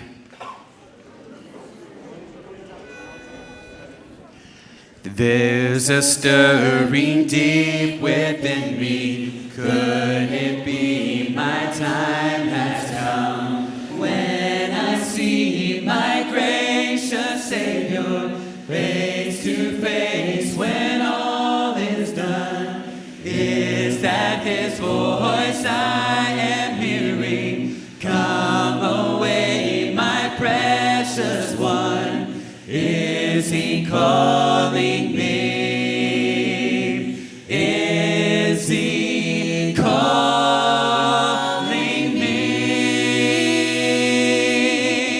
I will rise up, I'll rise up and bow down and lay my crown at his wounded feet. There's a stirring deep within me. Could it be my time has come? When I see my gracious Savior face to face, when all is done, is that his voice I am hearing? Come away, my precious, calling you. Is he calling me? Is he calling me? I will rise up, I'll rise up and bow down and lay my crown at his wounded feet. I will rise up, I'll rise up and bow down and lay my crown at his wounded feet. There's a stirring deep within me. Awesome. These are the days of Elijah, declaring the word of the Lord. And these are the days of your servant Moses, righteousness being restored. And though these are days of great trial, of famine and darkness and sword, still we are the voices of the desert, crying, prepare you the way of the Lord. Behold, he comes, riding on the clouds, shining like the sun, at a trumpet call. So lift your voice, it's a year of Jubilee, and out of Zion till Zion. are the days of Ezekiel, the dry bones becoming as flesh. And these are the days of your servant David, rebuilding a temple of praise. And these are the days of the harvest, the fields are as white in your word. And we are the laborers in your vineyard, declaring the word of the Lord. Come on! Behold, he comes, riding on the clouds, shining like the sun, at the trumpet call. So let your voice, it's the year of Jubilee, and out of Zion till salvation comes. Behold, he comes, come on, riding on the clouds, shining like the sun, at the trumpet call. So let your voice, it's the year of Jubilee, and out of Zion till salvation. So lift your voice, so let your voice, it's the year of Jubilee, and out of Zion till salvation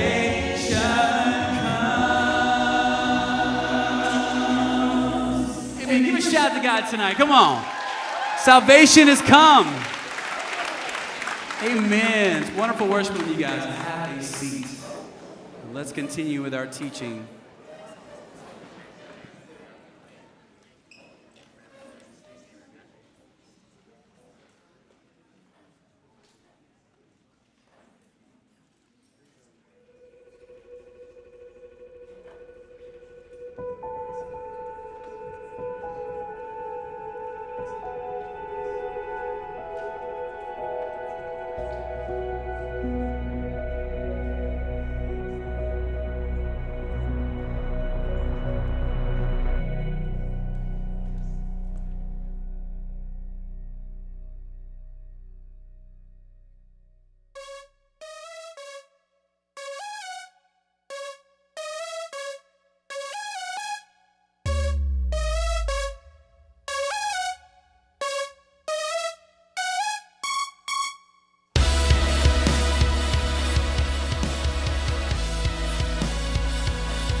So here's the question. What keeps you from following God? I mean, think about that. There's all kinds of things out there that can keep you from following God. What are those things for you in your life that keeps you from following God? I doubt they know that. Well, no, that's what I'm saying. Take a moment, pause, take a breath, and then ask the question, what keeps you from following, being all you can be for the cause of Christ? Well, I doubt they would even be able to figure out it, even if they thought about it. Why do you keep mentioning the word doubt? Doubt? I doubt you can figure out why. I think that's probably it, isn't it? We doubt so much of ourselves. We doubt so much of the world around us at times. We can even doubt what people say. So how can we really rely on what God says? That's the question. What keeps you from following God? Maybe there's a way to take away our doubt and our fears and really rely that God has us. Hey, I'm really sorry. I doubted you could figure out what I was talking about when I was saying they were doubting. And I figured out your doubts. Watch this. Yes, yes, yes. Well, hi, Danielle. Everybody doing okay? Awesome, awesome, awesome. So good, so good, so good. So that was a great message from Rick. Yeah. Yes. Yeah. Are that you was, on? sorry, that was fantastic. Now, if you guys are ready, we're going to get serious, all right? After that little light message, all right? By the way, we didn't plan this. Nope, we didn't plan No, it. we don't plan it. We really didn't. We didn't. We just wanted to match this church, this group in here wearing yellow. We Yeah, just there you wanted to go, match there you go, guys. there you So, go, fantastic. there you go. This is my whole church right here, right? Awesome. This is my CR you guys, group you right all here. doing okay? Front row. Y'all having a good time? Awesome. So good. So good. Well, okay, has it been a good second day so far? Awesome. I joke about Rick because today we really are the palate cleanser. We're that thing. We're basically the sorbet after a big meal. All right, that's what we are. We're a nice, I guess today, lemon sorbet is what we are. lemon Yeah, sorbet. Apparently we're the Hey, lemon sorbet. that video, we have all those CR companions down there in the tent. I think, is that the tent? I don't know. Wherever I have where no all the idea where product they are. is. Do Wherever. they still have tents? It's probably an actual building. The building, Yeah, wherever I it's don't know. at, wherever it's Yeah. at. Tent 3. Tent 3. All of these CR companions are down there. They're great for the landing. They're great for meetings. They're great for everything. We'll give one away. Who wants this one? Oh. Nice. Okay. Nice. Are y'all together? Yeah, okay, cool, Got cool. it. That's good. That was really bad. Yeah. This one can't hit a curveball. So with everything that we're learning, everything Yeah. that we're gathering, a big question is what keeps you from following God? What are those things in your life as you go through recovery that keep you from following God? Yeah. So we want to look at some of those things. Maybe the first thing, maybe it's the way you procrastinate the big things and even the small things in your life.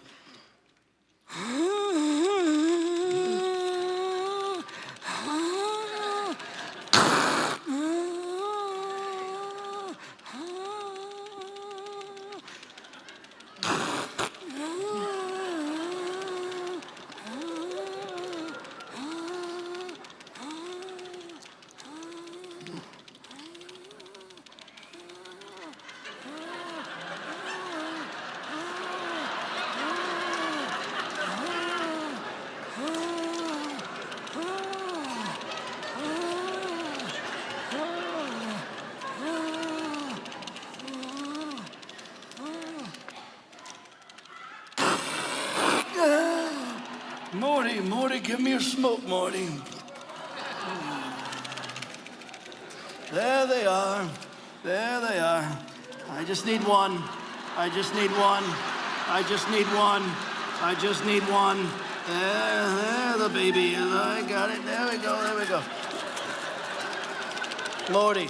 Morty, watch this, Morty. Been doing this since high school. Watch this.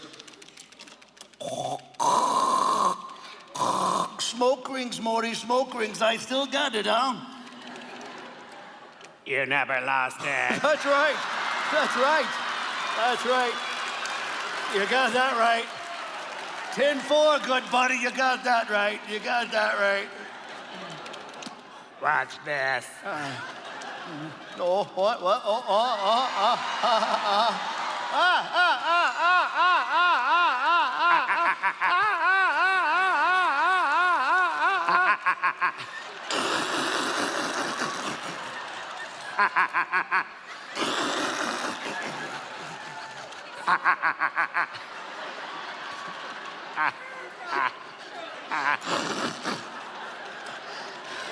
I tell you, boy.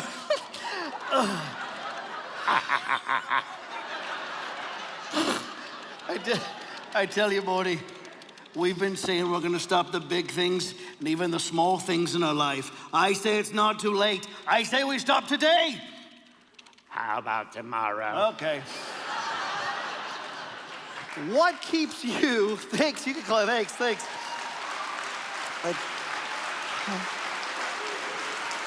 What keeps you from following God?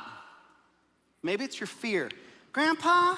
Yes, Grandpa? what is it? What is it? Grandpa, what is can I it? talk What is to it, you? grandson? Grandpa, can I talk to you for a What minute? is it, little Bubby? Okay, Little Bambino? Hey, Grandpa, I got questions. And since I get to stay with you and Grandma for the Yep. week, Uh-huh. thought I'd ask you some questions. All righty, shoot, partner. Well, first question, why do I have a full beard? Yeah. Yep. That's a mystery, right? Right. It's the men in our family. A lot of testosterone. Yep.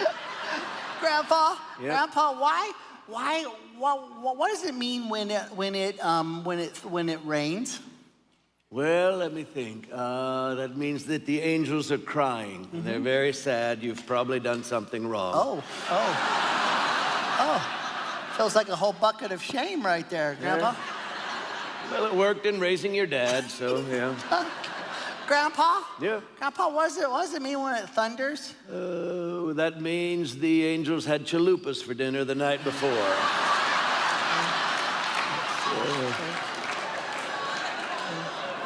That's why they say it smells like rain. Is that right? Yeah.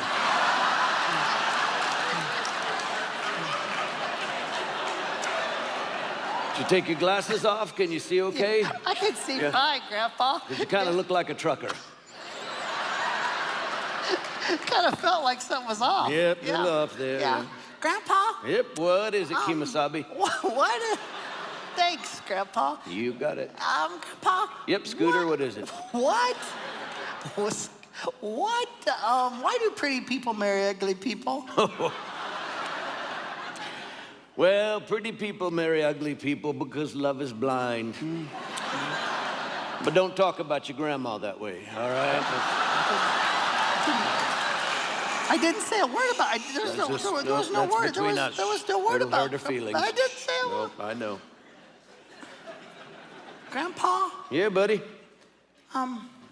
When you and Grandma have on the news and I'm sitting there and there's all the bad stuff that's on the news and there's always a lot of stuff that comes on and I get really scared and if God loves everybody, why does all the bad stuff happen in the world and if what you and Grandma say is true about God, I mean, I don't know what it looks like as I grow up because it just looks really, really scary to...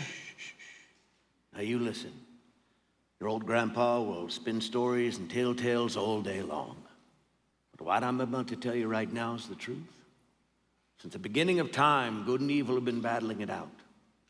But I've read the book all the way to the end. And in the end, God wins. God wins in the end.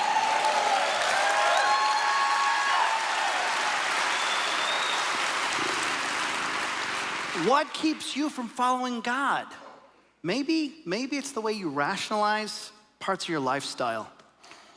Hey, Dad. Yeah. Oh, hey, those are not my cigarettes. These are not yours? Nope. But you can put them in here.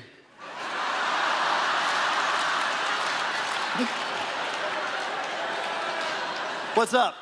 Huh? What's up? Yeah. Hey, listen, the reason I was coming was some of my buddies are going to see that movie you and I talked about. Yeah. Okay, and before you say anything, I want to go see it with them, okay? Son. No, listen, Son. listen, just hear me, okay? Listen, okay? Here's the thing, okay? I'm Here's listening. Listen, okay? Here's it. Listen, okay? Son. Listen. I'm just... Listen, okay? Here's the thing, okay? Listen, okay? Here's the thing, okay? I know in this movie, I know there's some violence, okay? But it's just a little violence. It's just a little, okay? And I know it's not real, okay? And I know that there's some cussing in it, okay? But it's just a little cussing. It's just a little, okay? And I know it's not real, okay? The cussing, yeah, not real. Yeah, and I know there's some nudity in it, okay? But it's just a little nudity, just a little, okay? And I know it's not real.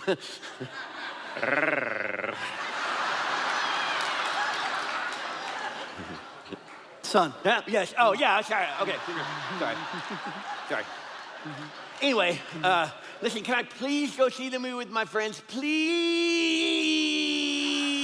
Okay. I knew it. You don't ever let me do anything, and I don't understand. What'd you say? You can go see the movie. I can? Yeah. You're the coolest dad in the whole wide world. Thanks, Dad. Wait. I knew we were going to have this talk, so I decided that I would make you some of my famous brownies. These are Dad's famous brownies. Oh, those are my favorite. Yeah, these are your favorite brownies. Yeah. Yeah. Thanks, Dad. I'm going to take and sneak it in the theater. Whoa. No, come back. I want you to eat it now. Huh? I want you to eat that now. You're kind of weirding me out. Well, I'm not trying to. I'm just trying to say that I made these for you. Now, they have the same ingredients that they've always had since you were a kid. They have the cocoa, they have the brown sugar, they have the flour. So good. Right? So Right? good. Yeah, the eggs, the vanilla. But I added something this time. Just a little bit of something. You shouldn't mess with perfection. Well, that's okay. That's a good point. That's a good point. But this time around, I added just a little bit of something. It shouldn't affect the whole batch because it's just a little bit. It's just a little bit. What is it? Cumin? No. Paprika? No. Allspice? No. Old Spice? No.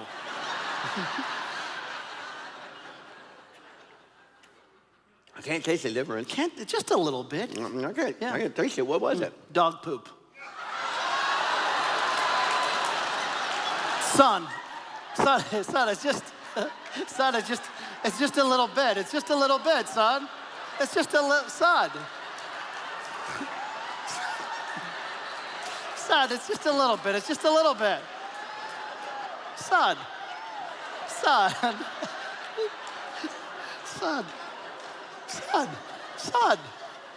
From the big dog or the little dog?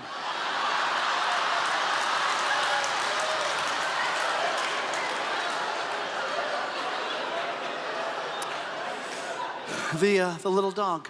That's a load off. Son, it's just a little bit. Shouldn't affect the whole batch. It is dog poop. Son, What? just a little bit. I get it. What? No, I get it. What? Son, it's just a little bit. It's just a little bit. It's What? just a little bit. What? No, I get it. I get it, okay? Listen, the next time you don't want me to go see a movie, just say, don't go see the movie. Don't feed me poop brownies.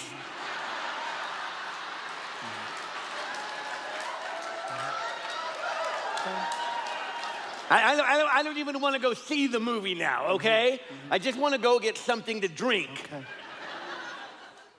That better be lemonade in the refrigerator.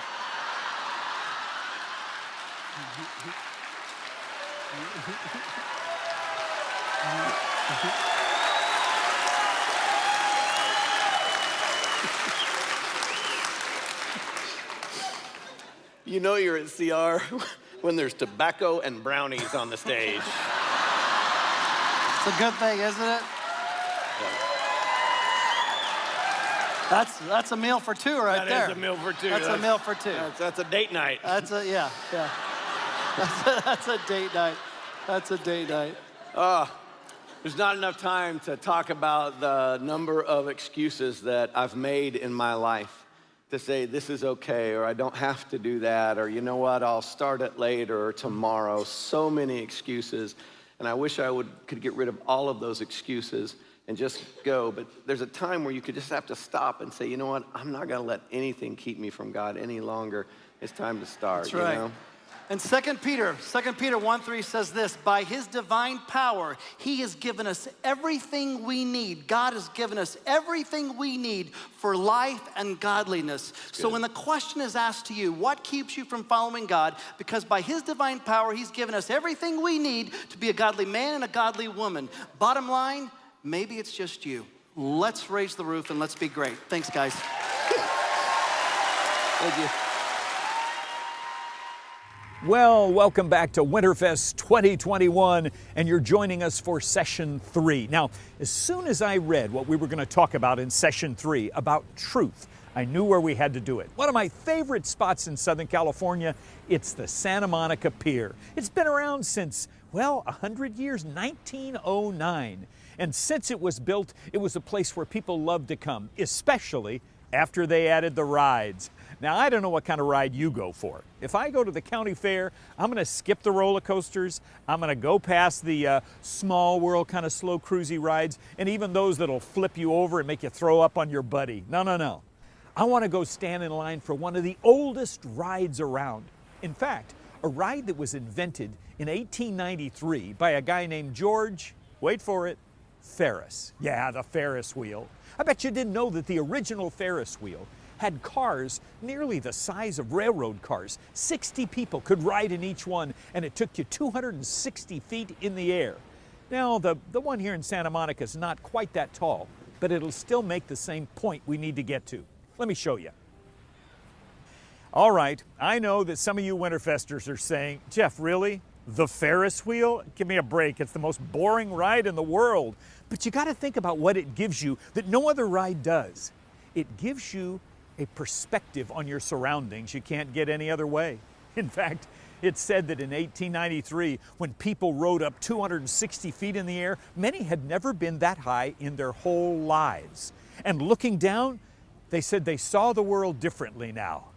That's why this is the perfect metaphor for Session 3, because we're going to go not 260 feet in the air, no, we're going to go 2,000 years into history, and then look back at our world and see if we notice something.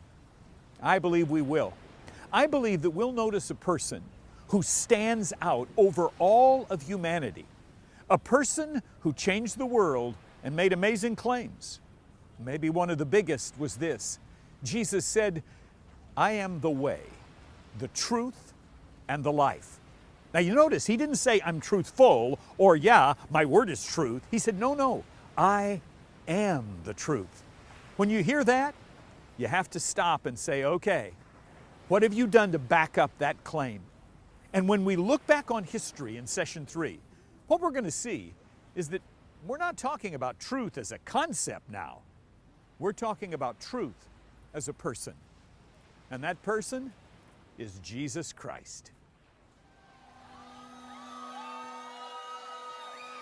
Lower than angels, the Son, he was made.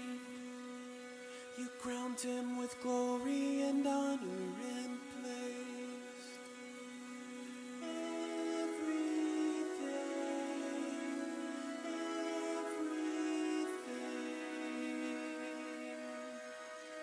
Subject to him, even death and its grave, binding all sons and all daughters to him.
Christ in me, my everything.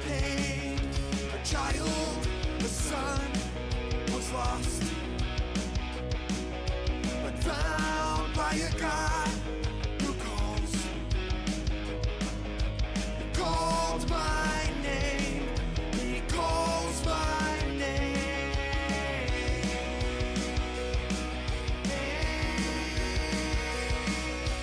What, oh God, can separate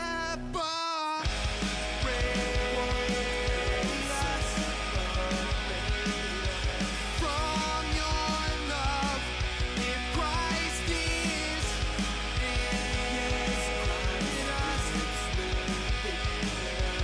not one thing, not anything.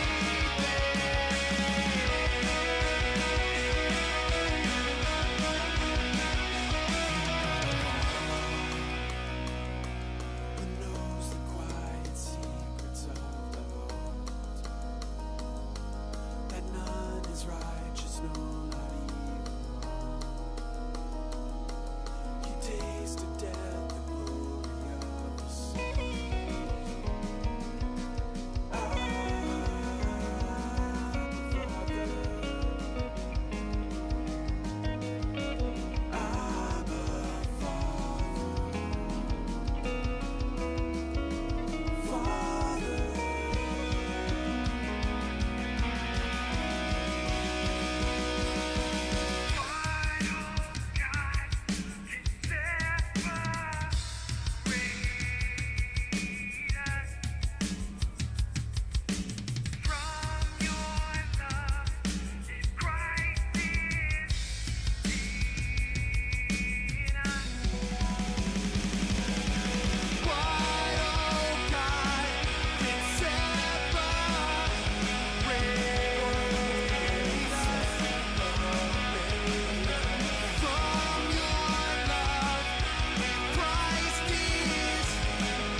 Thank you, guys.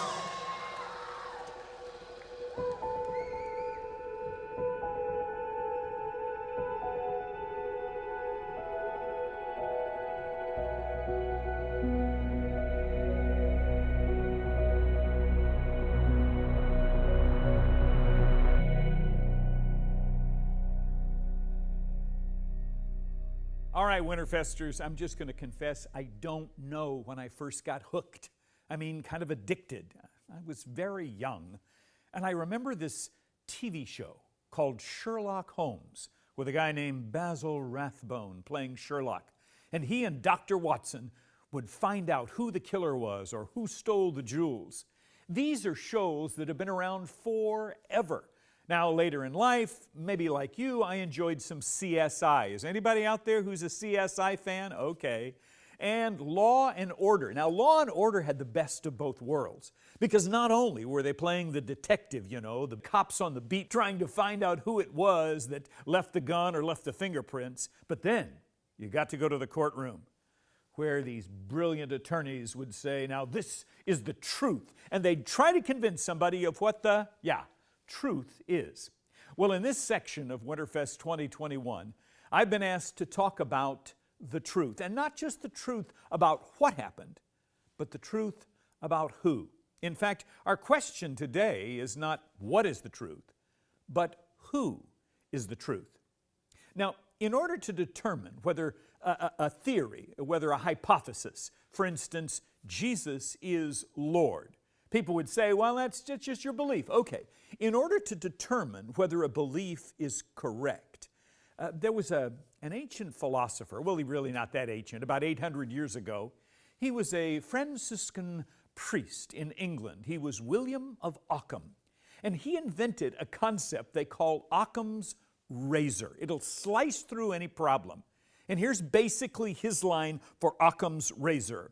Plurality must never be posited without necessity. Isn't that brilliant? Yeah, you're like me the first time I heard. I have no idea what that is. Plurality must not be posited without necessity. Here's what it means. Don't make something more complex than it needs to be. The simpler, the better. For William of Ockham, who was a brilliant thinker, he said the simplest answer is most often the truest answer. Take it home with you, all right? Let's just say you walk in the bathroom, not that I would ever be the culprit here, and somebody didn't flush the toilet. Oh, man. So you go to your roommate, you go to your family member, or if you're my wife, you come to me. Hey, honey, you forgot to flush the toilet. No, baby, I didn't. Why, the only way of explaining it is that someone snuck in our house, used the toilet while we weren't here, and then didn't flush it. Wow, we're going to have to check all the doors and windows and get a new system for alarming. And she goes, no, I don't believe that. Well, maybe the cat snuck upstairs, used the toilet, or maybe knocked over a lemonade and it fell in, and that's why the water's that color. And no. Those explanations are so much harder to believe, so much more complex than a very simple one. I forgot. Now, pardon me for connecting toilets and Jesus, but really it's going to make sense. I want to ask you this question.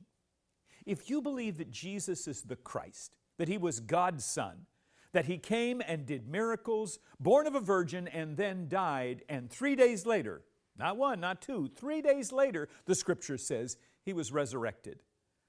Why would any thinking person want to believe that? Occam would say, well, how would you explain it otherwise? Because there's a lot of splaining you've got to do. Because when it comes to the question of who is the truth, kind of like Clue, who done it, many people around the world point to one name, and that's Jesus. In fact, people who don't even believe in Jesus use his name to cuss. So let's use William of Ockham's method. How could you possibly explain that this obscure Jewish man who never traveled more than maybe 100 or 150 miles, this fellow who was not from a royal family, who never wrote a book, never held public office, didn't ever direct an army. In fact, he was part of a blue-collar family and kind of a part of Israel. And yet, 2,000 years later, well, let's play CSI before we get to William of Ockham. What do we find when we look around? Now, I happen to be here at Pepperdine University, so let's just walk through mentally our departments. If you go over to the history department, guess what you'll find? You'll find that when they talk about history, they have a marker, a hinge, everything before a certain date and everything after a certain date. When I was in school, we called it BC and AD meant after the divine. Yep, history has been marked for centuries around the birth of Jesus Christ. We just celebrated Christmas not too long ago. You realize that this one baby, this amazing life, was so impactful that to this day, if I ask you, which Winterfest is this? Well, it's Winterfest 2021. Because 2021 years ago, this man was born. Born, I believe, of a virgin. But before you go there, how could this one person so impact the world that we date our history books from him 2,000 years later? Let's leave the history department. Go around the corner and across a parking lot, and you can get to the art building. Oh man, some funky statues and really amazing paintings. But if you go into the art history room and you start looking up the history of art itself, of all the paintings that have been done throughout the centuries, do you know what person is the most painted, sculpted, chalk drawings, line drawings, clip art? Jesus. That's right, he beats out Elvis and Santa Claus. In fact, it's said that if you go to most of the great museums of the Western world and you put a magnet over the museum that would suck out every piece of art that had to do with Jesus or the Holy Family or the apostles or had a church or a cross in it, if you pull all the art out, you're going to pull more than half of the art in the entire museum. Why? Because Jesus is the most painted, sculpted, sung about, studied. In fact, let's go down the hallway a little farther to the philosophy department. Oh yeah. You're going to find students in 2020 who are studying carefully and parsing out the words and teachings of Jesus. Go across the street to our education department, and you're going to find there that many of the things that they're doing date back to and are connected to the life of Jesus. In fact, when you look at education itself, the reason that we have what's called compulsory education was because here in the United States, in the 1700s, they passed a law because they said children need to be able to read the Bible. Therefore, in order to do that, we're going to pass a law that says they've got to go to school. Wow! In history, in art, in education. You can even go over the music department if you want to. You know what you'll find out? You'll find out that if you look at the history of written musical notes, they were originally invented by monks so they could sing praise songs about Christ. I know everywhere you look, and don't even go to the psychology department because you're going to feel like they're constantly plagiarizing Jesus about how to deal with others and love others and care for others. Oh yeah. Any university in America that you just want to take a tour through, or any city you want to drive through, and you'll see cross after church after cross after church. Now, how do you explain that? You see, 2,000 years ago, when Jesus was dying on the cross, if a Roman soldier was standing there and I turned to him and said, "Hey, buddy, I want to make you a bet. Who do you think 2,000 years from now is going to be more famous? Tell me the truth. Do you think that that Jewish guy, carpenter's son, who's dying right now as a criminal on the cross, will be more famous? Or will it be your Caesar?" Some of you have heard me tell this before. I just love this. I wish I could tell you that I wrote it, but I didn't. You see, this guy is standing here, and as a Roman soldier, he says, "Why, Caesar's going to be more famous. How foolish can you possibly be?" Okay, I'll make you a bet. 2,000 years from now, let's show up here, and we'll see who is more famous. Well, 2,000 years later, if you think about the kids in your science class or in your English class or math class, if you think about the kids in your youth group or even the family members you know, how many of you have a family member or a friend at school whose first or middle name is Matthew? And how many of you have a family member, friend at school, a close friend whose first or middle name is Mark? What about Luke? John? Okay, folks, buckle your seatbelts. 2,000 years after Jesus hung on the cross, it is still common that we name our children after the apostles. Matthew, Mark, Luke, John, Peter, and Paul, and yes, his mother, Mary. And we name our dogs Nero and Caesar. Yeah. Who's more popular today? Jesus is the single most influential human who has ever lived. And somebody's going to tell me it's a fluke? Somebody's going to tell me, well, come on, it's just, he just happened to be in the right crowd at the right time. No, he ran with the wrong crowd at the wrong time, without television, without radio, without any way to put out his message, and yet his message today circles the world.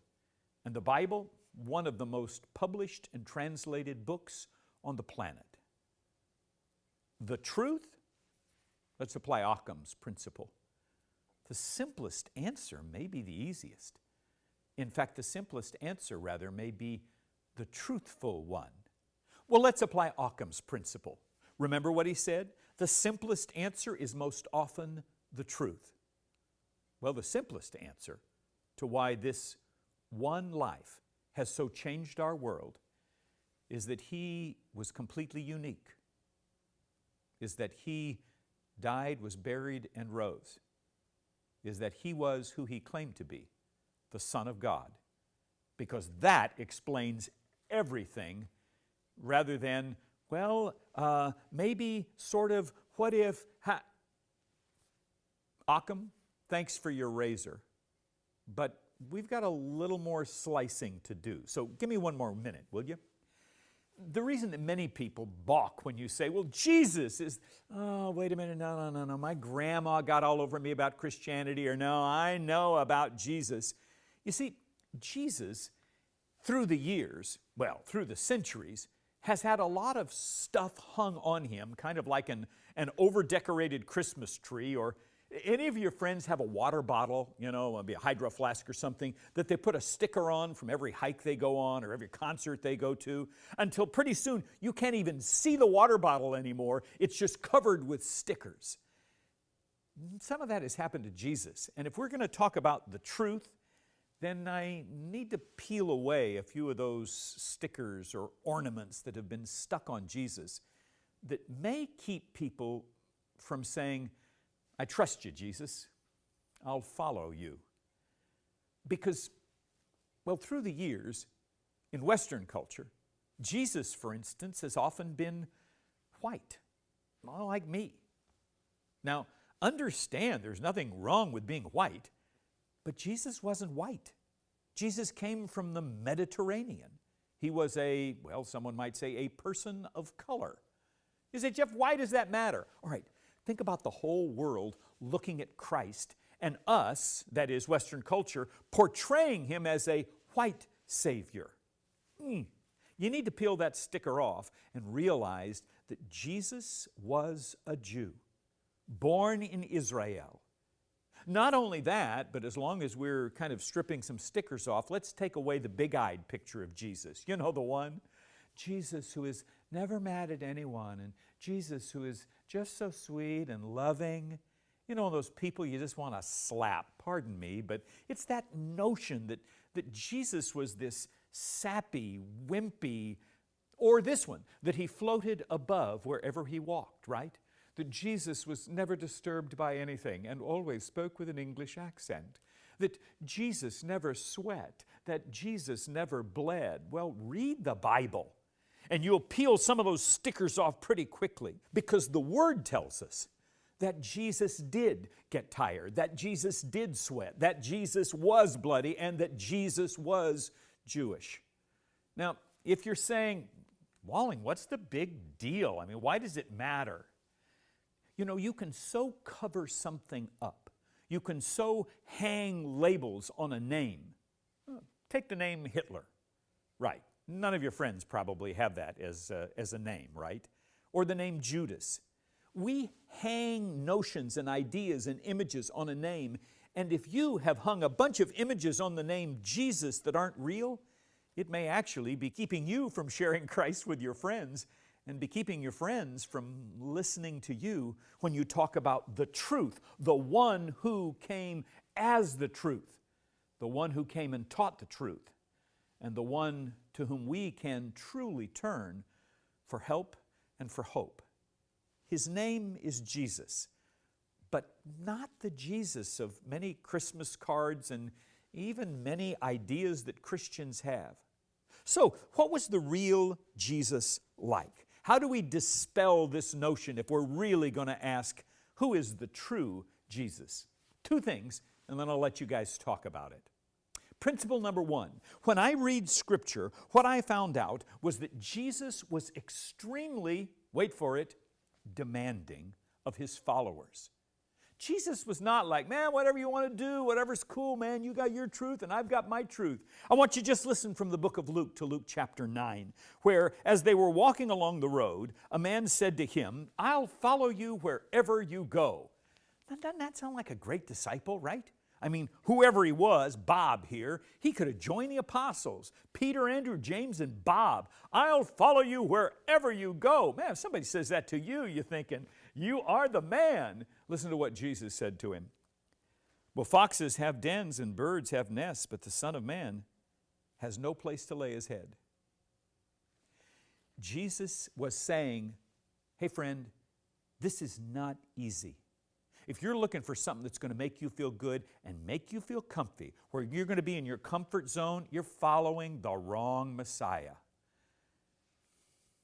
Have you fallen prey to the thing of, well, I don't know why this really bugs me. So if it bugs you, say forgiving someone, turning the other cheek, say saying no to our fleshly desires, understand Jesus is saying, welcome to being a follower of me. Stuff is going to bug you. It's not going to be comfy. Oh, I can't give that time. I can't go on that mission trip. Jesus says, hey, foxes have holes, birds of the air have nests. In other words, even the animals got someplace to call home. He says, not me.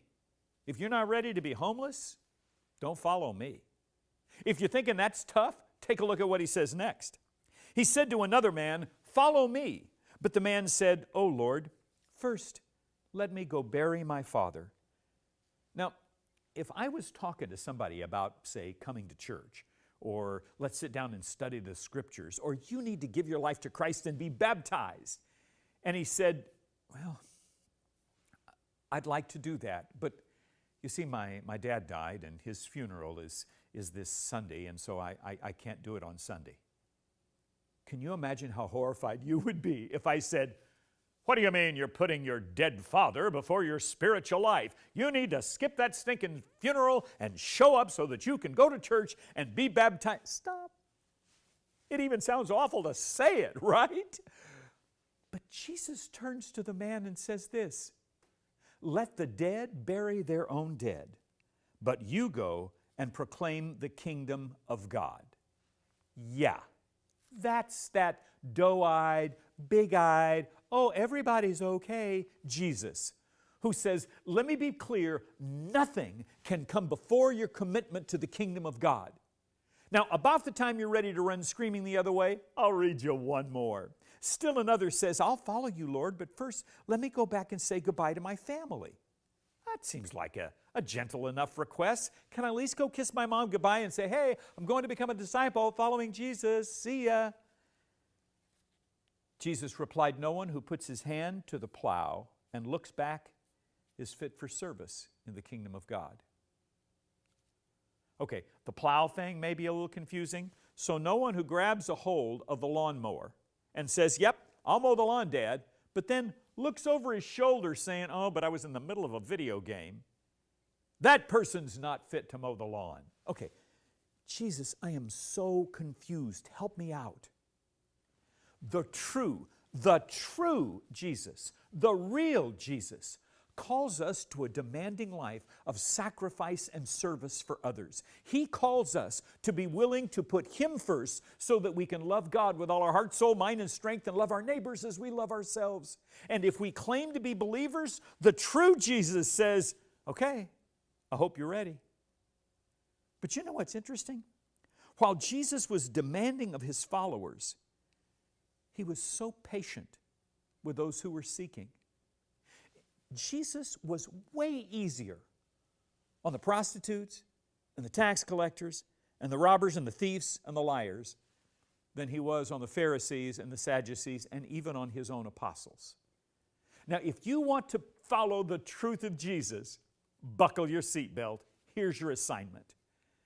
You've got to be ruthless when it comes to looking in the mirror and saying, do what's right, be God's person, sacrifice for others. But when it comes to people who don't know Jesus, when it comes to the ones who cuss you out or cut you off, to the ones who do you wrong, Jesus says, here's what you do. You love them. But my dad's such a jerk. You love them. But my mom, my sister, time out, love them. Jesus put it this way, when the Pharisees were criticizing Him, why are you hanging out with all these sinners? Jesus says, well, I didn't come to call the righteous. No more than a doctor goes to the healthy, he goes to the sick. Friends, I believe the reason that some people are missing the truth about Jesus is because we are not following the true Jesus, demanding on those who call themselves Christians, and super patient on those who were struggling and wandering. We need to be the lovers of whoever the world says is the loser. We need to be caring for those who are caught up in dumb choices. The Bible word for that is sin. And we need to be patient with those who are angry and hurting and frustrated, because us chewing them out or looking down our nose at them, okay, sorry, I'm getting all off on you. Number one, Jesus was demanding with his followers and extremely patient with those who were seeking. And number two, Jesus was tough on the religiously smug, and yet always centered on love. When someone acted like they had it all together, someone felt like, oh yeah, I've got it right, Jesus would just, I don't know how to say this other than nail them to the mat. Listen to his words, for instance, to the Pharisees. Who were the Pharisees? Extremely religious men and women who had studied God's Word and made sure as they looked at the law that they followed every bit of the law. They were the white hats. They were the good churchgoers. They were the perfect people. The ones you saw in a restaurant bowing their head and saying a prayer. The ones always carrying their Bibles. The ones who were praising the Lord everywhere they went. Now, none of those are bad things, but be careful. Because Jesus says, you go around doing that, be careful that you're not just doing it to be seen. His words, not mine. Luke 11:39. Now then, you Pharisees, clean the outside of the cup and dish, but inside you are full of greed and wickedness, you foolish people. He says, you shine up the outside, but the inside of your hydro flask is filled with spiders and dirt and muck. How dumb to polish the outside of a water bottle and leave the inside, oh, gross. Come on. You know he's not talking about hydro flasks. He's talking about us. He's talking about when we want to look so good that we'll turn the dark side away. That's what I love about the Apostle Paul, who was so willing to say, man, I'm a sinner. I persecuted people. I killed people in the name of religion who were followers of Jesus. Paul says, I don't even deserve to be called an apostle, but it's by God's grace that I am what I am. You see, the religiously smug, Jesus would just give it to them. But he said, love is the center. So in humility, in confession, in honesty, just decide you're not going to lie about who you are, and instead you're going to love everyone you come to. A new command I give you, Jesus says, love one another as I have loved you. So just in case, how much did Jesus love you? Well, he loved you and me enough to go to the cross for us. To be stripped, whipped, mocked, beaten. You've seen the movie The Passion. He loved us enough to give his life for us. And then he said to the disciples, go do what I've done. Go out there and find people and love them. Serve them. Give to them. Forgive them. Be patient with them. Because that's going to point them toward the truth, the true way of following Jesus. Well, this is the third session. We've only got one left, and it's time for us to have the talk. You know, the DTR, determine the relationship. Where are you in Jesus? We've talked about truth, about truthiness. We've talked about the reasons to believe.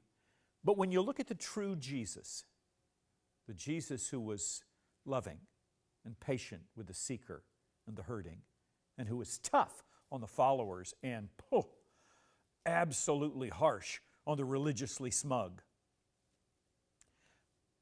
Are you willing to take a pledge? Are you willing to take the pledge to be a person of the truth? Here's how it goes. It's 4 parts. First, you pledge to tell the truth about yourself. Because if you won't tell the truth about yourself, then there's no way for you to turn to Jesus. Because turning to Jesus begins with saying, I need you, Lord, because I'm not all that in a bag of chips. Will you be willing to tell the truth about your past? It's called confession. It's called saying, look, this is what I've done. I don't want anybody to know what I've done. Of course you don't. Because you think that your relationship with others and your relationship with God all circles around what you've done. Well, it doesn't. It circles around who you trust and believe is true. So if you'll tell the truth about yourself and tell the truth about your past, then you're called on to tell the truth about Jesus. And here's how Paul writes it. This is the confession, he says, that saves in Romans 10, 9, and 10. That if you believe with your heart that Jesus is the Christ and confess with your mouth that He is Lord, Jesus is Lord, then you can be saved. You see, telling the truth about Jesus means that you're willing to say out loud, I believe it's the truth. I believe in Jesus. I'm not perfect. I can't tell you I can answer all your questions, but I believe that Jesus is the Christ, the Son of the living God, and that He's coming back. All right, I can't go too much farther because that's going to be the last lesson for us about the future. So tell the truth about yourself, tell the truth about your past, tell the truth about Jesus, and then go tell the truth to others. Being a Christian is not just getting the prize and keeping it, but just like Jesus, it's giving it away, just like He did His life. Now, this may sound difficult, it may sound challenging, but I'm telling you, it's the truth.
Want to get back to that breaking news coming off Capitol Hill. A senator is stepping down, stepping aside, I should say, as chairman of the Senate Intelligence If I were emperor, I would make it illegal to report on a story before you have all the facts. And I would make a rule that says reporters have to stop talking when they run out of things to say. Don't you mean if you were president? No, can't get anything done in Washington with the way it is, but make me emperor, I can take care of some things. But what's the problem with reporters talking about whatever they're talking about? Isn't that their job? Yeah, but it's frustrating that news organizations are so desperate to break a story that they'll try to get it out there before they even have the whole picture. You're just saying that because you voted for him. You know that's not true. I've been saying this for years. If you don't like the news, then why do you watch it all the time? It's important to stay informed, even when the information is depressing. Mom, when is Aunt Rachel going to get here? The same as the last 5 times you asked, next Friday. How long is she staying? Do you even remember the answers to the questions? I do. I just forget. She's not leaving until Sunday night. Is she going to church with us this time? No, not this time. Seth, are you ready for school yet? Almost. Look, we have to leave soon. I'm not going to make your sister late because you are dragging your feet again. 2 more minutes? I'm on this Bible reading streak. I got distracted. 2 minutes. Like the coronavirus. Now he is facing calls to resign, and he is not the only one under fire. On the same day, she sold more than $1 million in shares.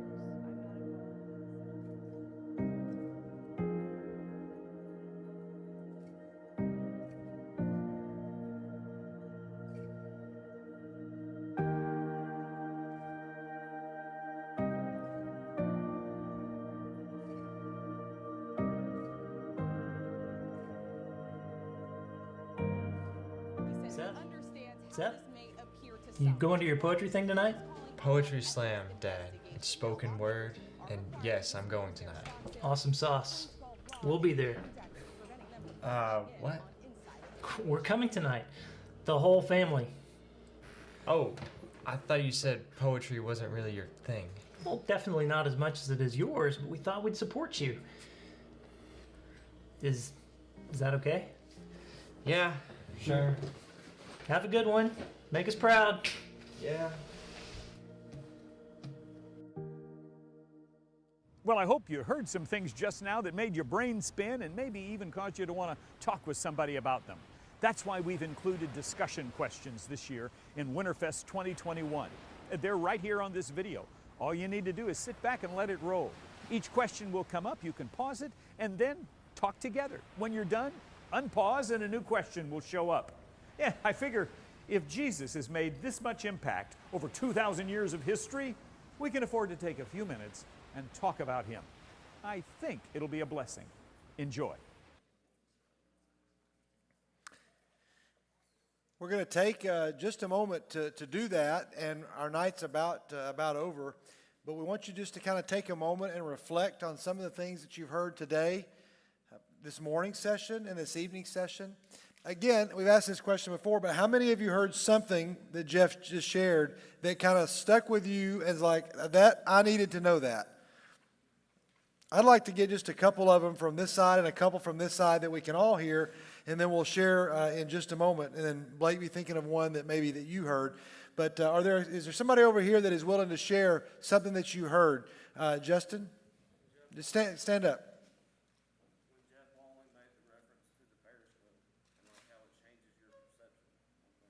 Okay, awesome. The Ferris wheel, how it changes your perspective. That's awesome. Very good. Somebody over here. What's something that you heard? Yeah, can you take the mic to them?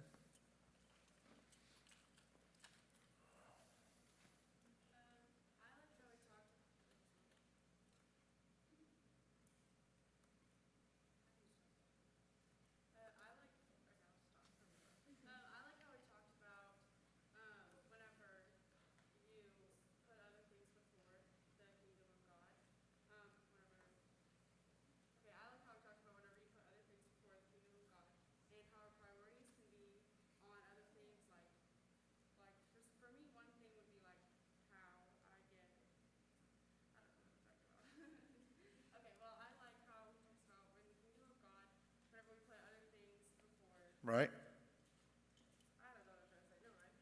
No, it's good. It's good. I like that. I know what you were saying. Yeah, Ella.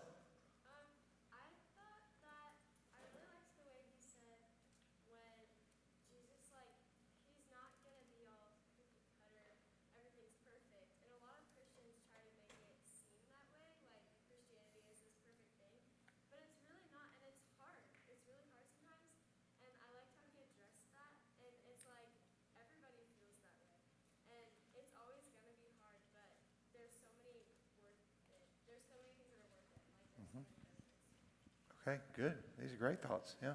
Somebody else over here. Somebody else over here. What's something that you heard that stuck with you from what was shared tonight? Yeah, right here. I liked it when he went and talked about like how there's evidence in like everything that is relevant in today's world, like history, art, and like music. Everything is evidence that like, Jesus is real, and he's an active part in our lives today, even though like he's not here. He's like, yeah, very good, great thought. I saw a hand back there. A guy's hand. Yeah, Landon. Just pass that back to Landon.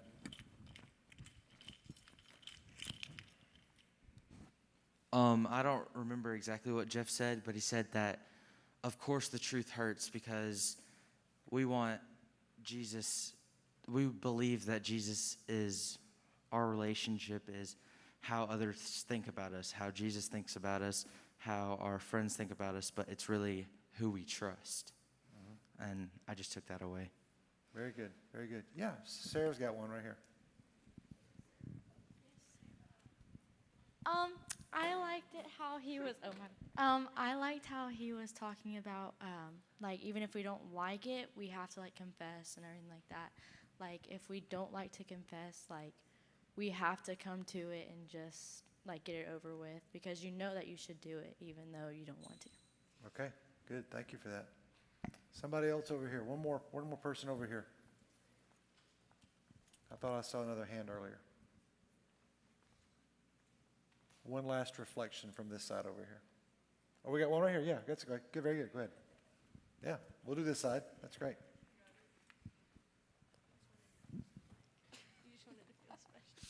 I kind of took away like whenever the kid was on his phone reading, it just like shows you how important it like means to have faith in yourself and like just I don't know, kind of stay true to what you believe in, and instead of like just being on your phone texting someone and telling your parents you're trying to do something else whenever you're really not, just like staying true to what you believe in and telling the truth, I guess. Okay, that's awesome. Great. What's something that you heard that you thought that stuck out from what Jeff shared?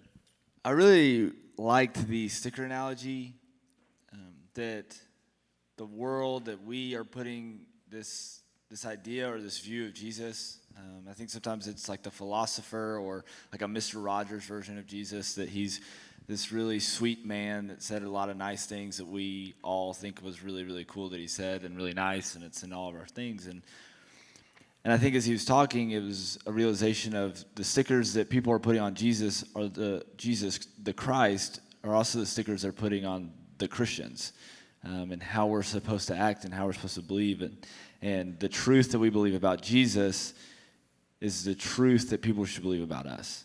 As followers of Christ, they should know who we are because of the truth that is in Jesus. There shouldn't be this mixture of who really is Jesus because they met three different Christians. The truth is through Jesus the Christ, and we should follow him accordingly. And I think that's been a big thing throughout the weekend, but really in what Jeff has said, and you've heard Jeff for a lot of times and a lot of talks. Yeah, thank you. And I think it's a testament that you can always pull something out. So what was something that you got out of the talk as well? Well, when he talked about how that Jesus can tell us the truth about ourselves, but in a way that makes us want to respond to him. Many of you know the story of Jesus meeting this woman at the well that is an ostracized character. Nobody wants to be around her. Nobody wants to talk to her. Nobody wants to be seen with her. And she must feel terrible about herself because she's done some things clearly that the world is, kind of judged her for. And Jesus sits down beside her and he tells her to go get her husband. And she says, I don't have a husband. And he says, yeah, that's right. The fact is you've already had several, and the guy that you're with now is not your husband. And this woman, instead of feeling shamed and I just want to run in a corner and hide, she starts asking him questions, and he talks to her about truth and living water and engages a conversation. And then she drops this water jar. She runs back to town, and she says, I want you all to come and meet somebody who told me the truth about everything I've ever done. And I've always been so compelled by that story that Jesus, this is not just a Christian or a preacher, Jesus sits down beside her and tells her the truth about herself, and she says, I want everybody to meet you. Like, you told me things about myself that I'm not even sure I know and that nobody else knows.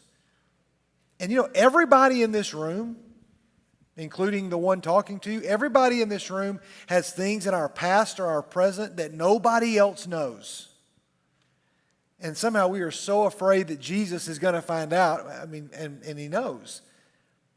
But instead of imagining, a God in heaven kind of pointing and saying, caught you, imagine a Jesus sitting beside you at the well. Just if you could picture a moment, Jesus sitting down beside you by the side of a creek or, on the ocean or wherever you go that's peaceful, and he sits down beside you and he just says, hey, can I tell you the truth about yourself? And then he just starts telling you all the things that need to be fixed. Not that are wrong with you, but things that need to be fixed because they're not a part of you. They're not you. They're not the you that God created. And so when Jeff just mentions this word truth, we picture it as, I'm going to tell you the truth because I'm going to be right. And I'm going to tell you, you're living a lie, and I'm going to tell you the truth. And you got to live by the truth. Jesus sits down and says, I want to tell you what is true about you. Because this other thing about you is a lie. And I want to tell you what's true. And I think as Christians, we need to not, it's awesome. I love Sean McDowell and Lee Strobel and all the, I love learning apologetics because I want to know that what I believe is true. But the one thing I want to pray in my life and as a minister for many years, the thing that I've wanted to do is say, God, just help me sit down beside a teen who is hurting and say, let me tell you the truth about yourself, but in a way that makes you want to run back to the village and say, you guys got to get in on this. Instead of, I went to church and the youth minister made me feel guilty. I've never wanted to do that or tried to do that. But sometimes when Jesus tells us the truth about ourselves, we want everybody to know. And I've taken what Jeff said and building on the foundation of what Sean said and what Chris said. We're getting somewhere, and I can't wait to see where tomorrow is going to go. I know that every one of you had some reaction, and some of you may have tuned it out. And, it's okay. When you're ready to learn, God will open up your heart. But for a lot of you, you were either writing things down or you were journaling or you were trying to remember things. We'd like for you to take a moment to look at these questions. We are going to try to wrap up, and we are going to try to give you your fudge on the way out, and so that we can gather back again tomorrow morning. Before we end on a serious note, to get all the business out of the way like we do at Winterfest, we don't have time tonight to do the big devotional that we normally do. We're going to kind of keep that space holy for Winterfest. But when you leave here in a minute, we're going to ask that you take all the things that are yours and just maybe help us clean up the tables and just clean up a little bit. We're going to meet in the morning in here at 9:30. Those that may still be tuning in, if anybody's still watching online, we're not going to be able to live stream tomorrow, but you will be able to access the message and the content. And that's essentially all we have in the morning anyway. So you'll be able to do that. Donuts at 9:30. And then we're going to have communion. Make sure you all understand this piece. We're going to have communion together in here. And Jordan's going to worship in here. And we're going to play the session. If you want to go to first service, you can, and then come into here. If you want to catch second service online, you can watch the message, because I encourage everybody to hear the message on Deuteronomy tomorrow. I'm going to follow up on it. But we're going to be in here for worship. If you need to slip out and go with your family, that's totally fine. But we're going to be in here, so make sure everybody knows that. And we end at 12. So right after second service ends is when we're going to wrap up, and everything will be done at 12. So just so you know how the morning is going to flow. So we wanted to end on the serious note and even fun kind of socializing rather than all the announcements. So make sure you know that. But we want you to take a moment, the things that, and I don't know what all the questions are, and some of the questions I know are going to be awesome questions to answer, but really the question that I want you to think about tonight is not just what did you hear that you liked. That's great. We got several people to share that. But what is God doing to you? Now, listen carefully. I don't think that for everybody in this room, God may not be doing something to you because you have allowed distractions to block off the messages. You've not really paid attention. Or maybe something in your life is going on that is blocked some of those things out. And we can deal with that as well. But for some of you, you've really locked in. And some of you that I didn't even expect to lock in, I've seen lock in. And maybe some of you that I thought might, maybe didn't. But for most of you, you're like, okay, something is happening to me. Not just I've got an outline of great thoughts, but something is happening to me. And so we're going to look at these questions, but the main question that I want you to answer with a group of people tonight is just, man, God is doing this to me right now. I sensed it in worship. I have sensed it in conversations that I've heard or seen or that you've told me about. I've sensed it in watching people bowl and laugh and bring in somebody that maybe didn't have a friend or didn't have a thing to do. The way you've included people here, I've seen all of that. So whatever God is doing to you, don't leave this weekend without really being aware of, God, you've done this to me, not just what you've learned. So let's look at the first question that Jeff has for us to ponder based on what he shared, and we'll kind of work in some other questions. What's the first question? First question is, when you think about the impact of Jesus on our world, which of the areas Jeff mentioned are most important to you? Which do you think your non-believing friends would find most compelling? So when you think about the impact of Jesus on our world, which of the areas Jeff mentioned are most important to you, and which do you think your non-believing friends would find most compelling? All right, we're going to do it like this because we don't have a tremendous amount of time. I want you to hear those questions. I want you to pick the question that you're like, okay, I got an answer to this. And in just a minute, you'll get with the group. Let's look at the second question, Mike. What's the second question you wanted us to at least ponder, even if we don't have time to answer them?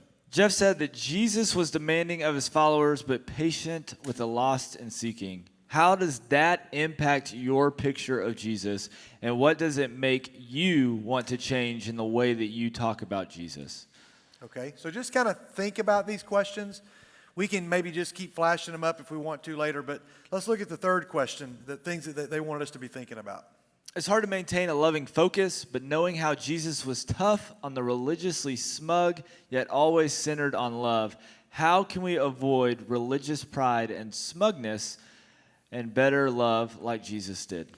All right, all of those are great questions and ones that I wish we could each spend a long time talking about with somebody. You can pick one part of that, but I think our time is probably better served tonight by taking the moment that was created in worship. And I realize there were other elements that, maybe we could have fast forwarded through some things. And I don't want to, the whiplash created sometimes of, wow, it was a great worship moment. I want you to remember that. Remember the moment today, whenever it was. It may have been at Strike and Spare. It may have been on the bus. It may have been during a break. When you just felt God was closest to you and reaching out and not grabbing you to yell at you, but putting his hands on your shoulders and saying, Elijah, listen to this. Like, I got something to tell you about you. Not about the Bible or not about faith, but I've got something to tell you about you. If you're willing, would you just share get in a group of, with your, girls get in a group of girls, guys get in a group of guys. And I'd really like you to answer this question. And if you don't want to talk, we're not making you talk. Nobody needs to feel like I've got to share. But I'd love for somebody in the group to model for the others. What does it mean? Because some of you talked about confession. And some of you talked about, all the things that we put in front of God. Let's pull those things away. And let's put those to the side. And let's say, this is what God has been telling me about me this weekend. You realize how that's a much harder question to answer than these? Because this is just affecting your recall of the message. So I don't want to put you on the spot, but is there something that God is telling you about you? Not just what point did Jeff make or what point did Sean make. What is God telling you about you? Because that's a hard question to even process, really. Yeah. I think for me, I'm very skeptical, and I want as much information. So like the I am cards, the one that I really wanted to put down was an investigator. Like, I want as much information. I want to investigate every possible truth and thing out there in our culture, in our world, wherever that may take me in our Bibles. And I think you kind of touched on it. It's not so much, Jesus isn't so much wanting me to find the answers and find all the archaeological evidence for him and his life. He just wants me to call on him and have a relationship with him and have a conversation with him and not so much get caught up in, is there some dig site where they found a nail or found his old tomb? Not getting so much caught up on that, but getting so much more caught up on the fact that he rose out of the tomb. The tomb that he was buried in doesn't really matter anymore because he's not in it anymore. And that, I think, is the thing that he's telling me, that I am his, and he wants more of a relationship with me than I want the relationship with the evidence. And those things are important. Those things are cool, and those things are important, and they're valuable, and I want to know them, and I seek them out. They're only important, though, because if those things are true, and I can get evidence to find it's true, make sure you hear this. If that stuff is true, then that man has every right to tell me something about myself that is broken, that needs to be fixed. He has every right to do that. Otherwise, I'm like, who do you think you are to tell me, or you're not even real or not even true? If the resurrection happened, and if I can investigate and realize that really happened, then whatever Jesus says about me, I've got to listen to, even if I don't want to. Yeah. So we want you to take a minute, and if you just need to listen, then just listen. If you're like, I don't want to share, this is too deep of a question, we get it. But if you're willing with a group of people, and I'd love for you to get with, no more than 4, but like 4 people, and we're going to give you about 15 minutes. So instead of 5 minutes with each question, you get 15 minutes with one question. Now here's the temptation. Somebody's saying, I don't want to answer this question. Let's all talk about, what we're going to do next week. Or this is too uncomfortable. I don't want to talk about it. If you don't want to talk, that's fine. But don't distract somebody else, because they may be ready to say something that somebody else in your circle needs to hear. Do you understand that? If these 4 guys get together, I'm just picking on you, I'm not aiming this at you, and 3 of them don't want to talk, but Cody's like, God is doing something to me, and I want to share it, then these guys will be blessed just by listening. If they haven't picked up on what God's doing to them, then don't waste Cody's time, because he's got something to share, and he should have an opportunity to say it, even if he doesn't really know how to say it. Let him figure it out while he's talking to you. And then Jack may go, man, I didn't know Cody could think like that deep. And if Cody's thinking about that right now, then maybe I should be thinking about this. And then maybe he'll be ready. Maybe not tonight, but later on. So you understand the challenge? However you want to do it. We're asking you to respect other people as they talk. So if you're done, don't distract somebody else. We'll dismiss you and tell you when it's time to go in just a minute to get the fudge and be on our way. But for the next 15 minutes, I'm just going to say a prayer that this time is as holy as our time of worship. That this time is as holy as sitting and listening to God's word. Because it may be this next 15 minutes that somebody takes a first step to some healing in their life that God is saying, I'm just waiting. So will you pray with me? God, we invite you into these small conversations for the next few minutes. These few moments where just a few people are circling up together. And God, I just pray that you will give the person or people in each group, if it's one, if it's all 4, the words that will touch their peers. Because God, there may be somebody in here that is about to preach a message that is more powerful than any that has been said on a screen. Because it's going to come from a heart that is really trying to seek after you. And so God, may you keep the enemies of hell far away from these conversations. Give somebody courage to share if they're timid to talk. Give somebody wisdom. Give somebody alertness if they're falling asleep. Give somebody a broken, humble heart if they are too arrogant. And God, may something that is said in these small groups really have a lasting impact. We give these next few moments to you. Through Jesus we pray. Let's just quietly find 3 other people, groups of 4, answer that question, or you can kind of work in some of these. Just circle up and then do that right now with your groups.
All right.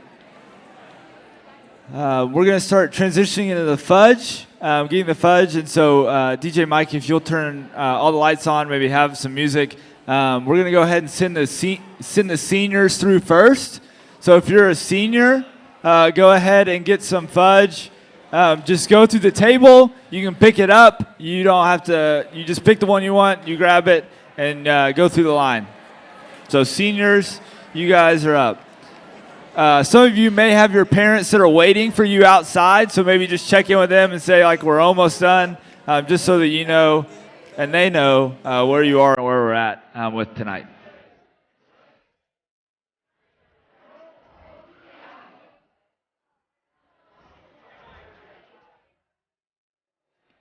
Oh, yeah, and we have a couple of Subway sandwiches left. If you want to take one home, we've got some Subway cookies if you want to take those home. So just talk to Jake.